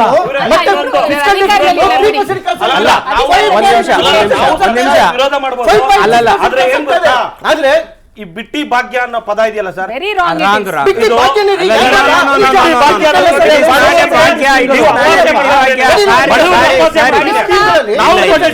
ಇವರು ಬಿಟ್ಟಿ ಭಾಗ್ಯ ಅಲ್ಲ, ಎಲೆಕ್ಟ್ರಿಸಿಟಿ ಇವರು ಈ ಸ್ಕೀಮಲ್ಲಿ 10 ಕೆಜಿ ಅಕ್ಕಿ ಕೊಡ್ತೀವಿ ಅಂತ ಹೇಳಿದ್ರು. ಯಾರಿಗೆ ಕೊಡ್ತೀವಿ ಅಂತ ಹೇಳಿದ್ರು? BPL ಅವ್ರಿಗೆ. ಯಾರ್ದಾದ್ರು ವಿರೋಧ ಇದೆಯಾ ಅದರಲ್ಲಿ? ಯಾರ್ದು ವಿರೋಧ ಇಲ್ಲ ಸ್ವಾಮಿ. ಅದು ನೀವು ಯಾರ್ಯಾರಿಗೆ ಕೊಡ್ತಾ ಇದ್ದೀರಿ? ಕೋಟ್ಯಾಧೀಶ್ವರುಗಳಿಗೆ, 2 ಲಕ್ಷ ಸ್ಯಾಲರಿ ಇರ್ತಕ್ಕಂಥವ್ರಿಗೆ, 1,500 ಕೋಟಿ ಡಿಕ್ಲೇರ್ ಮಾಡ್ಕೊಂಡಿರೋಂಥವ್ರಿಗೆ, ಅತಿ ಶ್ರೀಮಂತರಿಗೂ ತಗೊಂಡೋಗಿ ತುರುಕ್ತೀರಿ ಅಂತ ಹೇಳಿದ್ರೆ ಅದು ಬಿಟ್ಟಿ ಬಗ್ಗೆ. ಅವರಿಗೆಲ್ಲ ಕಾರ್ಡ್ ಇರೋದಕ್ಕೆ ಯಾಕೆ ಬಿಟ್ರಿ ನೀವು? ನೀವು BPL ಇವತ್ತು ಕೊಡಿ, ಇನ್ನೂ ಜಾಸ್ತಿ ಕೊಡಿ.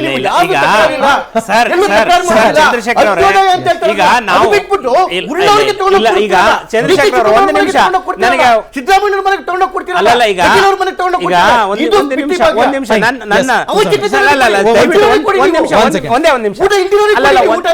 ಒಂದೇ ನಿಮಿಷ ಅಲ್ಲ ನೋಡಿ, ನಿಮಗೆ ಬಜೆಟ್ರಿ ಅಲೋಕೇಶನ್ಸು, ಬಜೆಟ್ರಿ ಟೆಕ್ನಿಕ್ಸು, ಬಜೆಟ್ ಇದ್ರ ಬಗ್ಗೆ ನೀವು ಮಾತಾಡಿದ್ದು ಒಂದು ಕಡೆ ಒಪ್ಕೊಳ್ಳೋಣ. ಆದರೆ ಒಂದು ಸರ್ಕಾರದ, ನಿಮ್ಮ ಸರ್ಕಾರದ ಅಥವಾ ನಿಮ್ಮ ಪಕ್ಷದ ಮ್ಯಾನಿಫೆಸ್ಟೋ ಅಥವಾ ಇನ್ನೊಂದು ಪಕ್ಷದ ಮ್ಯಾನಿಫೆಸ್ಟೋ ಅದು ಕೇವಲ ಒಂದು ಘೋಷಣೆ ಆಗಿರುತ್ತೆ. ಅದು ಗೆದ್ದಾಗ ಸರ್ಕಾರದ ಕಾರ್ಯಕ್ರಮ ಆಗುತ್ತೆ. ಸರ್ಕಾರದ ಕಾರ್ಯಕ್ರಮ ಆದಾಗ ಅಲ್ಲಿ ನಾವು 3 ಥರದ ಕಾರ್ಯಕ್ರಮಗಳು, ಒಂದು ಜನರಲ್ ಸರ್ವಿಸ್ ಇರ್ತದೆ, ಒಂದು ಎಕನಾಮಿಕ್ ಸರ್ವಿಸ್ ಇರ್ತದೆ, ಇನ್ನು ಸೋಷಿಯಲ್ ಸರ್ವಿಸ್ ಅಂತ ಇರ್ತವೆ. ಆ ಸ್ಕೀಮ್ಗಳಿಗೆ ಅಲ್ಲಿ ಹೋಗಿ ಸೇರ್ಕೊಳ್ತವೆ. ಆದ್ದರಿಂದ ಈ ಬಿಟ್ಟಿ ಭಾಗ್ಯ ಅನ್ನೋದನ್ನು ನಾನು ಒಪ್ಪೋದಿಲ್ಲ. ಯಾಕೆ ಅಂತಂದರೆ ಇದು ಯಾರು ಸಾರ್ವಜನಿಕವಾಗಿ ಅಥವಾ ತಮ್ಮ ಒಂದು ಖರೀದಿಯ ವೆಚ್ಚವನ್ನು ಭರಿಸಲಿಕ್ಕಾಗಲ್ವೋ ಅವರಿಗೆ ಒಂದು ಅಂಶಿಕವಾದಂಥ ಊರುಗೋಲು ಕೊಡೋದು. ಅದನ್ನ ನೀವು ಅದನ್ನ ಮಹದೇವಪ್ಪನವ್ರಿಗೆ, ಸಿದ್ದರಾಮಯ್ಯನವ್ರಿಗೆ ಅದನ್ನ ಬಿಡಿ, ಸರ್ಕಾರ ಅಪ್ಲೈ ಮಾಡಿದ್ರೆ ಮಾತ್ರ ಅವ್ರಿಗೆ ಸಿಗೋದು. ಎಕ್ಸ್ಪೆಕ್ಟ್ ಮಾಡ್ತೀರಾ? ಅಪ್ಲೈ ಮಾಡಿದ್ರೆ ಮತ್ತೆ ಹೋರಾಟ ಮಾಡಿ. ಹಾಗಾದ್ರೆ ನೀವು ಸರ್ಕಾರಿ ನೌಕರರು ಯಾಕೆ ಸರ್ಕಾರಿ ನೌಕರರು ಅರ್ಜಿ ತಗೊಂಡು ಹೋಗ್ತಾರೆ? ಚಂದ್ರಶೇಖರ್ ಅವರೇ, ಸರ್ಕಾರಿ ನೌಕರರ ಬಗ್ಗೆ ಯಾಕೆ ಮಾತಾಡ್ತೀರಾ? ಬಿಪಿಎಲ್ ಅನೌನ್ಸ್ ಮಾಡಬೇಕಿತ್ತು. ಯಾಕೆ ಬೇಕಿತ್ತು? ಸರ್ಕಾರಿ ನೌಕರರಿಗೆ ಹೇಳಿ. ಸರ್ಕಾರಿ ನೌಕರಿಗೂ ಇದೆಯಂತೆ, ಎಲ್ರಿಗೂ ಇದೆ. ಮೇಡಮ್, ಈಗ ಸರ್ಕಾರಗಳು ಪ್ಲೇ ಆಫ್ ವರ್ಡ್ಸ್ ನಲ್ಲಿ ತುಂಬಾ ಸ್ಮಾರ್ಟ್ ಆಗಿ ಹ್ಯಾಂಡಲ್ ಮಾಡ್ತವೆ. ಎಲ್ಲ ಸರ್ಕಾರಗಳು ಹೀಗೆ ಮಾಡ್ತವೆ. ಬಟ್ ಇನ್ನೋಸೆಂಟ್ ಜನರನ್ನ ನಾವು ವರ್ಡ್ಸ್ ಗಳಲ್ಲಿ ಹಂಗೆ ಸಿಕ್ಕಾಕ್ಸ್ಬಿಟ್ರೆ ಡೆಫಿನೆಟ್ಲಿ ಅವ್ರಿಗೆ ನಂಬಿಕೆ ಕಳ್ಕೊಳ್ತಾರೆ madam. Be it 1%, be it 10%, it doesn't matter. There is no play of words in any of the schemes. Madam, ಒಂದು ಎಕ್ಸಾಂಪಲ್ ನಾನು ಆಗ್ಲೇ ಕೊಟ್ಟೆ. ನಾನು ಅದನ್ನ ಮತ್ತೆ ಹೇಳ್ತೀನಿ. ಲಿಟ್ರಲಿ ಈಗ ನನಗೆ ಫ್ರೀ ಬೀಸ್ ಬಗ್ಗೆ ನಾನು ಮಾತಾಡ್ತಿರೋದಲ್ಲ, ಪ್ಲೇ ಆಫ್ ವರ್ಡ್ಸ್ ಹೆಂಗಿದೆ ಅಂತ. ಪ್ಲೇ ಆಫ್ ವರ್ಡ್ಸ್ ಬಗ್ಗೆ ನಾನು ಹೇಳ್ತೀನಿ. ಯಾಕೆ ಗೊತ್ತಾ? 10 kg ಅಕ್ಕಿ ಅನ್ನೋದು ಲಿಟ್ರಲ್ ಆಗಿತ್ತು, ಅದನ್ನ ಹಂಗೆ ಮಾಡಿದ್ರಿ. 200 ಯೂನಿಟ್ ಪ್ರತಿ ಮನೆಗೆ ಅಂತ ನೀವು ಹೇಳಿದ್ರಿ ಮೇಡಮ್. ಬಟ್ ಈಗ ನಾವು ಅಪ್ ಟು 200 ಪ್ರಣಾಳಿಕೆನಲ್ಲಿ ಇಲ್ಲ. That is play of words. No, 200 units ಯಾಕೆ ಸ್ಪೆಸಿಫಿಕ್ ಆಗಿ 200 ಯೂನಿಟ್ಸ್ ಎಲ್ಲರಿಗೂ ಕೊಟ್ಬಿಡ್ಬೋದಾಗಿದೆ. It's not a big thing. But fact is abuse ಆಗಬಾರ್ದು, ಪವರ್ ಅಬ್ಯೂಸ್ ಆಗಬಾರ್ದು ಅಂತ ಹೇಳ್ಬಿಟ್ಟು ಒಂದೇ ರೀಸನ್ಗೋಸ್ಕರ ಮಾಡಿರೋದು. ಈಗ ಒಂದು ಅಬ್ಯೂಸ್ ಆಗಬಾರ್ದು. ಏನು ನಮ್ಮ ಪವರ್ ಜನರೇಷನ್ ಏನಿದೆ ಬಹಳಷ್ಟು ಬೇರೆ ಸ್ಟೇಟ್ಸ್ಗೆ ಕಂಪೇರ್ ಮಾಡಿದ್ರೆ we are very much in control. ಆದ್ರೂ ಸಹ ಪವರ್ ಅಬ್ಯೂಸ್ ಆಗಬಾರ್ದು ಅನ್ನೋ ಒಂದು ರೀಸನ್ಗೆ ಅದನ್ನ ಮಾಡಿರೋದು. ಯಾವುದೇ ಸ್ಕೀಮ್ ಇರಲಿ, ಯಾವುದೇ ಸಿಂಪಲ್ ಇಂಪ್ಲಿಮೆಂಟೇಷನ್ ಆಗುತ್ತೆ, ಅದ್ರಲ್ಲಿ ಯಾವುದೇ ಗೊಂದಲ. ಬಟ್ ನಾನು ಹೇಳ್ದಂಗೆ there will be some challenges ಇರುತ್ತೆ. ಇವ್ರದ್ದು ಅಪ್ಲೈ ಮಾಡೋದು, ಇವ್ರದ್ದು ಅಪ್ಲೈ ಆಗದೆ ಇರ್ಬೋದು. there will be some challenges. It will be case to case basis. But madam, ಈಗ ನೋಡಿ, ಪ್ರತಿಯೊಂದು ನೀವು ಎಲ್ಲಾನು ಪರ್ಫೆಕ್ಟ್ ಆಗಿ 100% ಪರ್ಫೆಕ್ಟ್ ಆಗಿ ಹೇಳ್ಬಾರ್ದು. ಈಗ there will be always case to case basis. ಈಗ ನೋಡಿ, ರಾಜ್ಯ ಕಾಂಗ್ರೆಸ್ ಟ್ವೀಟ್ ಮಾಡಿದೆ ಮೇಡಮ್. ಏನಂತ ಅಂದ್ರೆ, ಕೆಲ ಮಾಧ್ಯಮಗಳು ವಿರೋಧ ಪಕ್ಷಗಳು ದಾರಿ ತಪ್ಪಿಸ್ತಿವೆ. ನಾವು ಟ್ವೀಟ್ ನೋಡ್ಕೊಂಡು ಜನರಿಗೆ ಹೇಳಕ್ಕಾಗತ್ತಾ? ಸ್ಮಾರ್ಟ್ ಕಾರ್ಡ್ ಬಗ್ಗೆ ಹೇಳಿದ್ರು. ಇವ್ರು ಏನ್ ಹೇಳಿದ್ರು, ಹೆಣ್ಮಕ್ಳು ಅಂತ ಪ್ರೂವ್ ಮಾಡಬೇಕು ಅಂತ ಹೇಳಿದ್ರು ಇವರು. That is I think very abusive statement on women. Smart card use ಮಾಡೋದು ಏನಕ್ಕೆ ನಾವು ಹೇಳ್ತಾ ಇದೀವಿ ಅಂದ್ರೆ, ನಮ್ಮ ಪ್ರಯಾಣದ ಟ್ರ್ಯಾಕ್ ರೆಕಾರ್ಡ್ ಅಂದ್ರೆ ನಾನು ಎಷ್ಟು ಸಲ ಯೂಸ್ ಮಾಡ್ತೀನಿ ಅಂದ್ರೆ, ಟಿಕೆಟ್ ತಗೊಂಡ್ರೆ ನಾನು 0 ಟಿಕೆಟ್ ಕೊಟ್ರೆ ನನಗೆ only once I will get right. ನನ್ನ ಸ್ಮಾರ್ಟ್ ಕಾರ್ಡ್ ನಾನು ಯೂಸ್ ಮಾಡಿದಾಗ ನಾನು ಎಷ್ಟು ಟ್ರಾವೆಲ್ ಮಾಡ್ತೀನಿ, how much I am as a person using document ಆಗುತ್ತೆ. ಅಂದ್ರೆ ಯಾವ ತರ ಜನ ಅದನ್ನ ಬಳಕೆ ಮಾಡ್ತಾರೆ. ಈಗ ಸ್ಮಾರ್ಟ್ ಕಾರ್ಡ್ ಗಳನ್ನ ರೀಡ್ ಮಾಡುವಂತಹ ಮಷಿನ್ಗಳು ಎಲ್ಲ ಸರ್ಕಾರಿ ಬಸ್ಗಳಲ್ಲೂ ಈಗ ಅವೈಲೇಬಲ್ ಇದೆಯಾ? ಅಗೇನ್ ಅಪ್ಗ್ರೇಡೇಷನ್ ಆಗಬೇಕು. one simple, it is, smart card today is accepted everywhere. ನಾವು it's everywhere it is accepted. ಎಲ್ಲದರಲ್ಲೂ ಸ್ಮಾರ್ಟ್ ಕಾರ್ಡ್ ಇದೆ. ನಮ್ಮ ವ್ಯವಸ್ಥೆ ಅಪ್ಗ್ರೇಡ್ ಆಗಿದೆ ಅಂತ BMTC ಕೇಸ್ ಆಗಿದೆ, ಖಂಡಿತ ಆಗಿದೆ. ಮತ್ತೆ ಇನ್ನ ಎಲ್ಲೆಲ್ಲಿ ಲಕುನಾಸ್ ಇದ್ರೆ, ಈಗ ನಾನು ರೂರಲ್ ಏರಿಯಾಸ್ ನಾನು ಮೊದಲನೇ ಹೇಳಿದೆ, rural areas it may take time ಅಂತ, which is okay, because rural areas regular travels women ಜಾಸ್ತಿ ಇರೋದಿಲ್ಲ. ಒನ್ ಆಫ್ ಕೇಸಸ್ ಇರುತ್ತೆ, ಮೇ ಬಿ ವಾರಕ್ಕೊಂದ್ಸಲಿ ಹೋಗೋರು, 2 ವಾರಕ್ಕೊಂದ್ಸಲಿ ಹೋಗೋರು ಇರುತ್ತೆ. ಎಲ್ಲಿ ಮ್ಯಾಕ್ಸಿಮಮ್ ರೆಗ್ಯುಲರ್ ಟ್ರಾವೆಲ್ಸ್ ಇರ್ತಾರೋ ಅದು ಸಿಟೀಸ್. One last question. ಈಗ ಈ ತರದ ಇಂಪ್ಲಿಮೆಂಟೇಷನ್ ಇಂದ ಮೇಡಮ್ ನಿಮಗೆ ಈಗ ಬೇರೆ ಬೇರೆ ರೂಲ್ಸ್ ಗಳು ಬರ್ತಿದೆ, ಡೈನಾಮಿಕ್ ಆಗಿದೆ, you are ready to solve, you are ready to listen. ಓಕೆನಾ? ಅದನ್ನ ಪರಿಗಣಿಸೋಣ. ಜನರ ಟ್ರಸ್ಟ್ ಫ್ಯಾಕ್ಟರ್ ಇದರಿಂದ ಇನ್ನು ಸ್ಟ್ರಾಂಗ್ ಆಗುತ್ತೆ ಅಂತ ನೀವು ನಂಬ್ತೀರಾ? ಖಂಡಿತ. ಈಗ ಹಳ್ಳಿ ಪ್ರದೇಶಗಳು ನೋಡಿ, you are getting ready for elections. BBMP election ಇದೆ, MP ಎಲೆಕ್ಷನ್ಸ್ ಇದೆ. ಈಗ ಜನ ಅರ್ಥ ಮಾಡ್ಕೊಂಡಿದ್ದಾರೆ ವಾಟ್ ನಾವೇನ್ ಹೇಳ್ತಾ ಇದೀವಿ, ಜನಕ್ಕೆ ಅರ್ಥ ಆಗ್ತಾ ಇದೆ. ನೀವು ಹೇಳುವಂತ ಪ್ರಶ್ನೆಗಳು ನನ್ಗೆ ಅರ್ಥ ಆಗುತ್ತೆ. ಯಾವ್ದು ಟೆನೆಂಟ್ಸ್ ಬಗ್ಗೆ ಮಾತಾಡಿದ್ರಿ, ಮೋಸ್ಟ್ ಆಫ್ ದ ಟೆನ್ಸ್ ನಾನು ಅದು ಹೇಳ್ಬೋದಲ್ಲ, most of the tens are not necessary from Karnataka also ಅಂತಾನು ಹೇಳ್ಬೋದು ನಾನು. So the fact remains is that ಎಲ್ಲಿ ನಮಗೆ ಮ್ಯಾಕ್ಸಿಮಮ್ ಇಂಪ್ಲಿಮೆಂಟೇಷನ್ ಅಂತ ಇವಾಗೆಲ್ಲ ಇದು ಚಿತ್ರದುರ್ಗ, ಹುಬ್ಳಿ, ಧಾರವಾಡ ಎಲ್ಲ ಕಡೆನೂ ಬಿಲ್ ಪೇ ಮಾಡ್ತಾ ಇಲ್ಲ, which is a good thing. ಜನರ ನಂಬಿಕೆ ಇನ್ನೂ ಸ್ಟ್ರಾಂಗ್ ಆಗುತ್ತೆ ಅನ್ಸುತ್ತಾ ಈ ತರದ ಇಂಪ್ಲಿಮೆಂಟೇಷನ್ ಇಂದ? ಕ್ವಿಕ್ ಆಗಿ ಲಾಸ್ಟ್ 30 ಸೆಕೆಂಡ್ಸ್. ಇವರು ಈಗ ಮಾಡ್ತಾ ಇರೋದು ನೋಡಿದ್ರೆ ಕನ್ಫ್ಯೂಸ್ ಮಾಡ್ತಾ ಇದ್ದಾರೆ. ಇಲ್ಲಿ ಜನಗಳಿಗೆ ಒಂದು ಕನ್ಫ್ಯೂಸ್ ಆಗ್ತಿದೆ, ಏನು ಸಿಗುತ್ತೋ ಸಿಗಲ್ವೋ, ಆಗುತ್ತೋ ಈಗಲ್ವೋ. ಈಗ ಎಷ್ಟು ತನಕ ಸ್ಮಾರ್ಟ್ ಕಾರ್ಡ್ ಬಗ್ಗೆ ಹೇಳಿದ್ರು, ಇದು ಇವ್ರಿಗೂ ಗ್ಯಾರಂಟಿ ಇಲ್ಲ, ಇರಬಹುದು ಅಂತ ಹೇಳಿದ್ರೆ ಹೆಂಗಿದೆ ಊಹಾಪೋಹದಲ್ಲಿ ಮಾತಾಡ್ತಿದ್ದೀವಿ. ನಾವು ಒಂದು ಅಸಂಪ್ಷನ್ ಮಾಡ್ಕೊಂಡು ಮಾತಾಡ್ತಾ ಇದ್ವಿ, ಅದಕ್ಕೆ ಇರ್ಬೋದು ಅಂತ ಹೇಳಿ. ಹೆಂಗಿತ್ತಂದ್ರೆ ಈಗ ಒಂದು ಕಾಲದಲ್ಲಿ ನಾವು ಇನ್ನು 2,000 ರೂಪಾಯಿ ನೋಟಲ್ಲಿ ಚಿಪ್ ಇದೆ ಅಂತ ಒಂದು ದೊಡ್ಡ ಡಿಸ್ಕಷನ್ ಆಯ್ತಲ್ಲ, ಆ ರೀತಿ ಇದೆ. ಸೊ ನಾನು ಅದ್ರ ಬಗ್ಗೆ ಮಾತಾಡ್ತಾನೆ ಇಲ್ಲ. ಆದ್ರೆ ನಾನಿಲ್ಲಿ ಹೇಳ್ತಿರೋದು ನಮ್ಗೆ ಒಂದೇ ಒಂದು ಕಳವಳ ಏನಪ್ಪಾ ಅಂದ್ರೆ, ಈಗ ಉಚಿತ ವಿದ್ಯುತ್ ಕೊಡ್ತೀರಲ್ಲ, ಈ ಹೇಗೆ ಉಚಿತ ವಿದ್ಯುತ್ನ ರೈತರಿಗೆ ಕೊಟ್ಬಿಟ್ಟು ರಾತ್ರಿ 2 ಅವರ್ 3 ಅವರ್ ಮಧ್ಯರಾತ್ರಿ ಒಂದು ಯಾವಾಗ ಬರುತ್ತಲ್ಲ ಕರೆಂಟ್ ಕಟ್ ಮಾಡ್ತಾರಲ್ಲ, ಆ ರೀತಿ ಏನಾದ್ರು ಮನೆಗಳಿಗೆ ಕಟ್ ಮಾಡಿದ್ರೆ ಏನ್ ಕತೆ ಅನ್ನೋದೇ ಸಮಸ್ಯೆ. ಅದು ಮುಂದಿನ ಪ್ರಶ್ನೆ ನೋಡೋಣ. ನೋಡಿ, ಸ್ಮಾರ್ಟ್ ಕಾರ್ಡ್ ಬಗ್ಗೆ ಬಹಳ ದಿಕ್ ತಪ್ಪಿಸ್ತಾ ಇದ್ದಾರೆ. ಸ್ಮಾರ್ಟ್ ಕಾರ್ಡ್ ಸ್ವೈಪಿಂಗ್ ಅಲ್ಲ, ಹತ್ಬೇಕಾದ್ರೆ ಸ್ವೈಪ್ ಮಾಡೋದು, ಇಳಿಬೇಕಾದ್ರೆ ಸ್ವೈಪ್ ಮಾಡೋದು. ಅದಿದ್ರೂ ಕೂಡ ಟಿಕೆಟ್ ಕೊಡ್ತಾರೆ. ಅಂದ್ರೆ 0 ವ್ಯಾಲ್ಯೂ ಇರ್ತದೆ. ಡೆಸ್ಟಿನೇಷನ್ ಎಲ್ಲಿಂದ ಎಲ್ಲಿಗೆ ಅಂತೇಳಿ ಇದನ್ನ ಟಿಕೆಟ್ ಇಶ್ಯೂ ಮಾಡಲೇಬೇಕು. ಮೊದಲನೇದು. ಎರಡನೇದು, ಕಾಂಗ್ರೆಸ್ನ ದ್ರೋಹದ ಇತಿಹಾಸ ಗೊತ್ತಿತ್ತು ಜನಕ್ಕೆ. ರಾಜಸ್ಥಾನದಲ್ಲಿ ಮೋಸ ಮಾಡಿದ್ರು, ಛತ್ತೀಸ್ಗಢಲ್ಲಿ ಮೋಸ ಮಾಡಿದ್ರು, ಹಿಮಾಚಲ ಪ್ರದೇಶದಲ್ಲಿ ಮೋಸ ಮಾಡಿದ್ರು. ಅದಾದ್ರೂ ಕೂಡ ಅವ್ರ ಮಾತು ನಂಬಿದ್ರು. ಆದ್ರೆ ಇವತ್ತು ಆ ನಂಬಿಕೆ ದ್ರೋಹ ಮತ್ತೆ ಶುರು ಮಾಡಿದೆ. ಜನ ಅದಕ್ಕೆ ಕಟ್ಟ ಉತ್ತರ ಕೊಡ್ತಾರೆ. ಶುರು ಮಾಡಿದೆ 15 ದಿವಸಕ್ಕೆ ಅವರ ಘೋಷಣೆ ಜನರ ನಂಬಿಕೆಯನ್ನು ಉಳಿಸಬೇಕಾದ್ರೆ ಸರ್ಕಾರ ತನ್ನ ಕೊಟ್ಟ ಮಾತನ್ನ ಅದು ಪರಿಣಾಮಕಾರಿಯಾಗಿ ಜಾರಿ ತರಬೇಕು. ಈ ರೀತಿಯಾಗಿ ಸ್ಟ್ರಾಂಗ್ ಆಗುತ್ತಾ ಅನ್ನೋದು ಪ್ರಶ್ನೆ. ಆಗುತ್ತೆ. ಯಾಕಂದ್ರೆ ಅವರು ಬದ್ಧತೆಯಿಂದ ಕೆಲಸ ಮಾಡಬೇಕಾಗುತ್ತೆ. ಅಧಿಕಾರಿಗಳು ಮತ್ತು ಜನಪ್ರತಿನಿಧಿಗಳ ನಡುವೆ ಅದು ನಮ್ಮ ಅಪೇಕ್ಷೆ ಸರ್. ಆಗ್ಲೇಬೇಕು.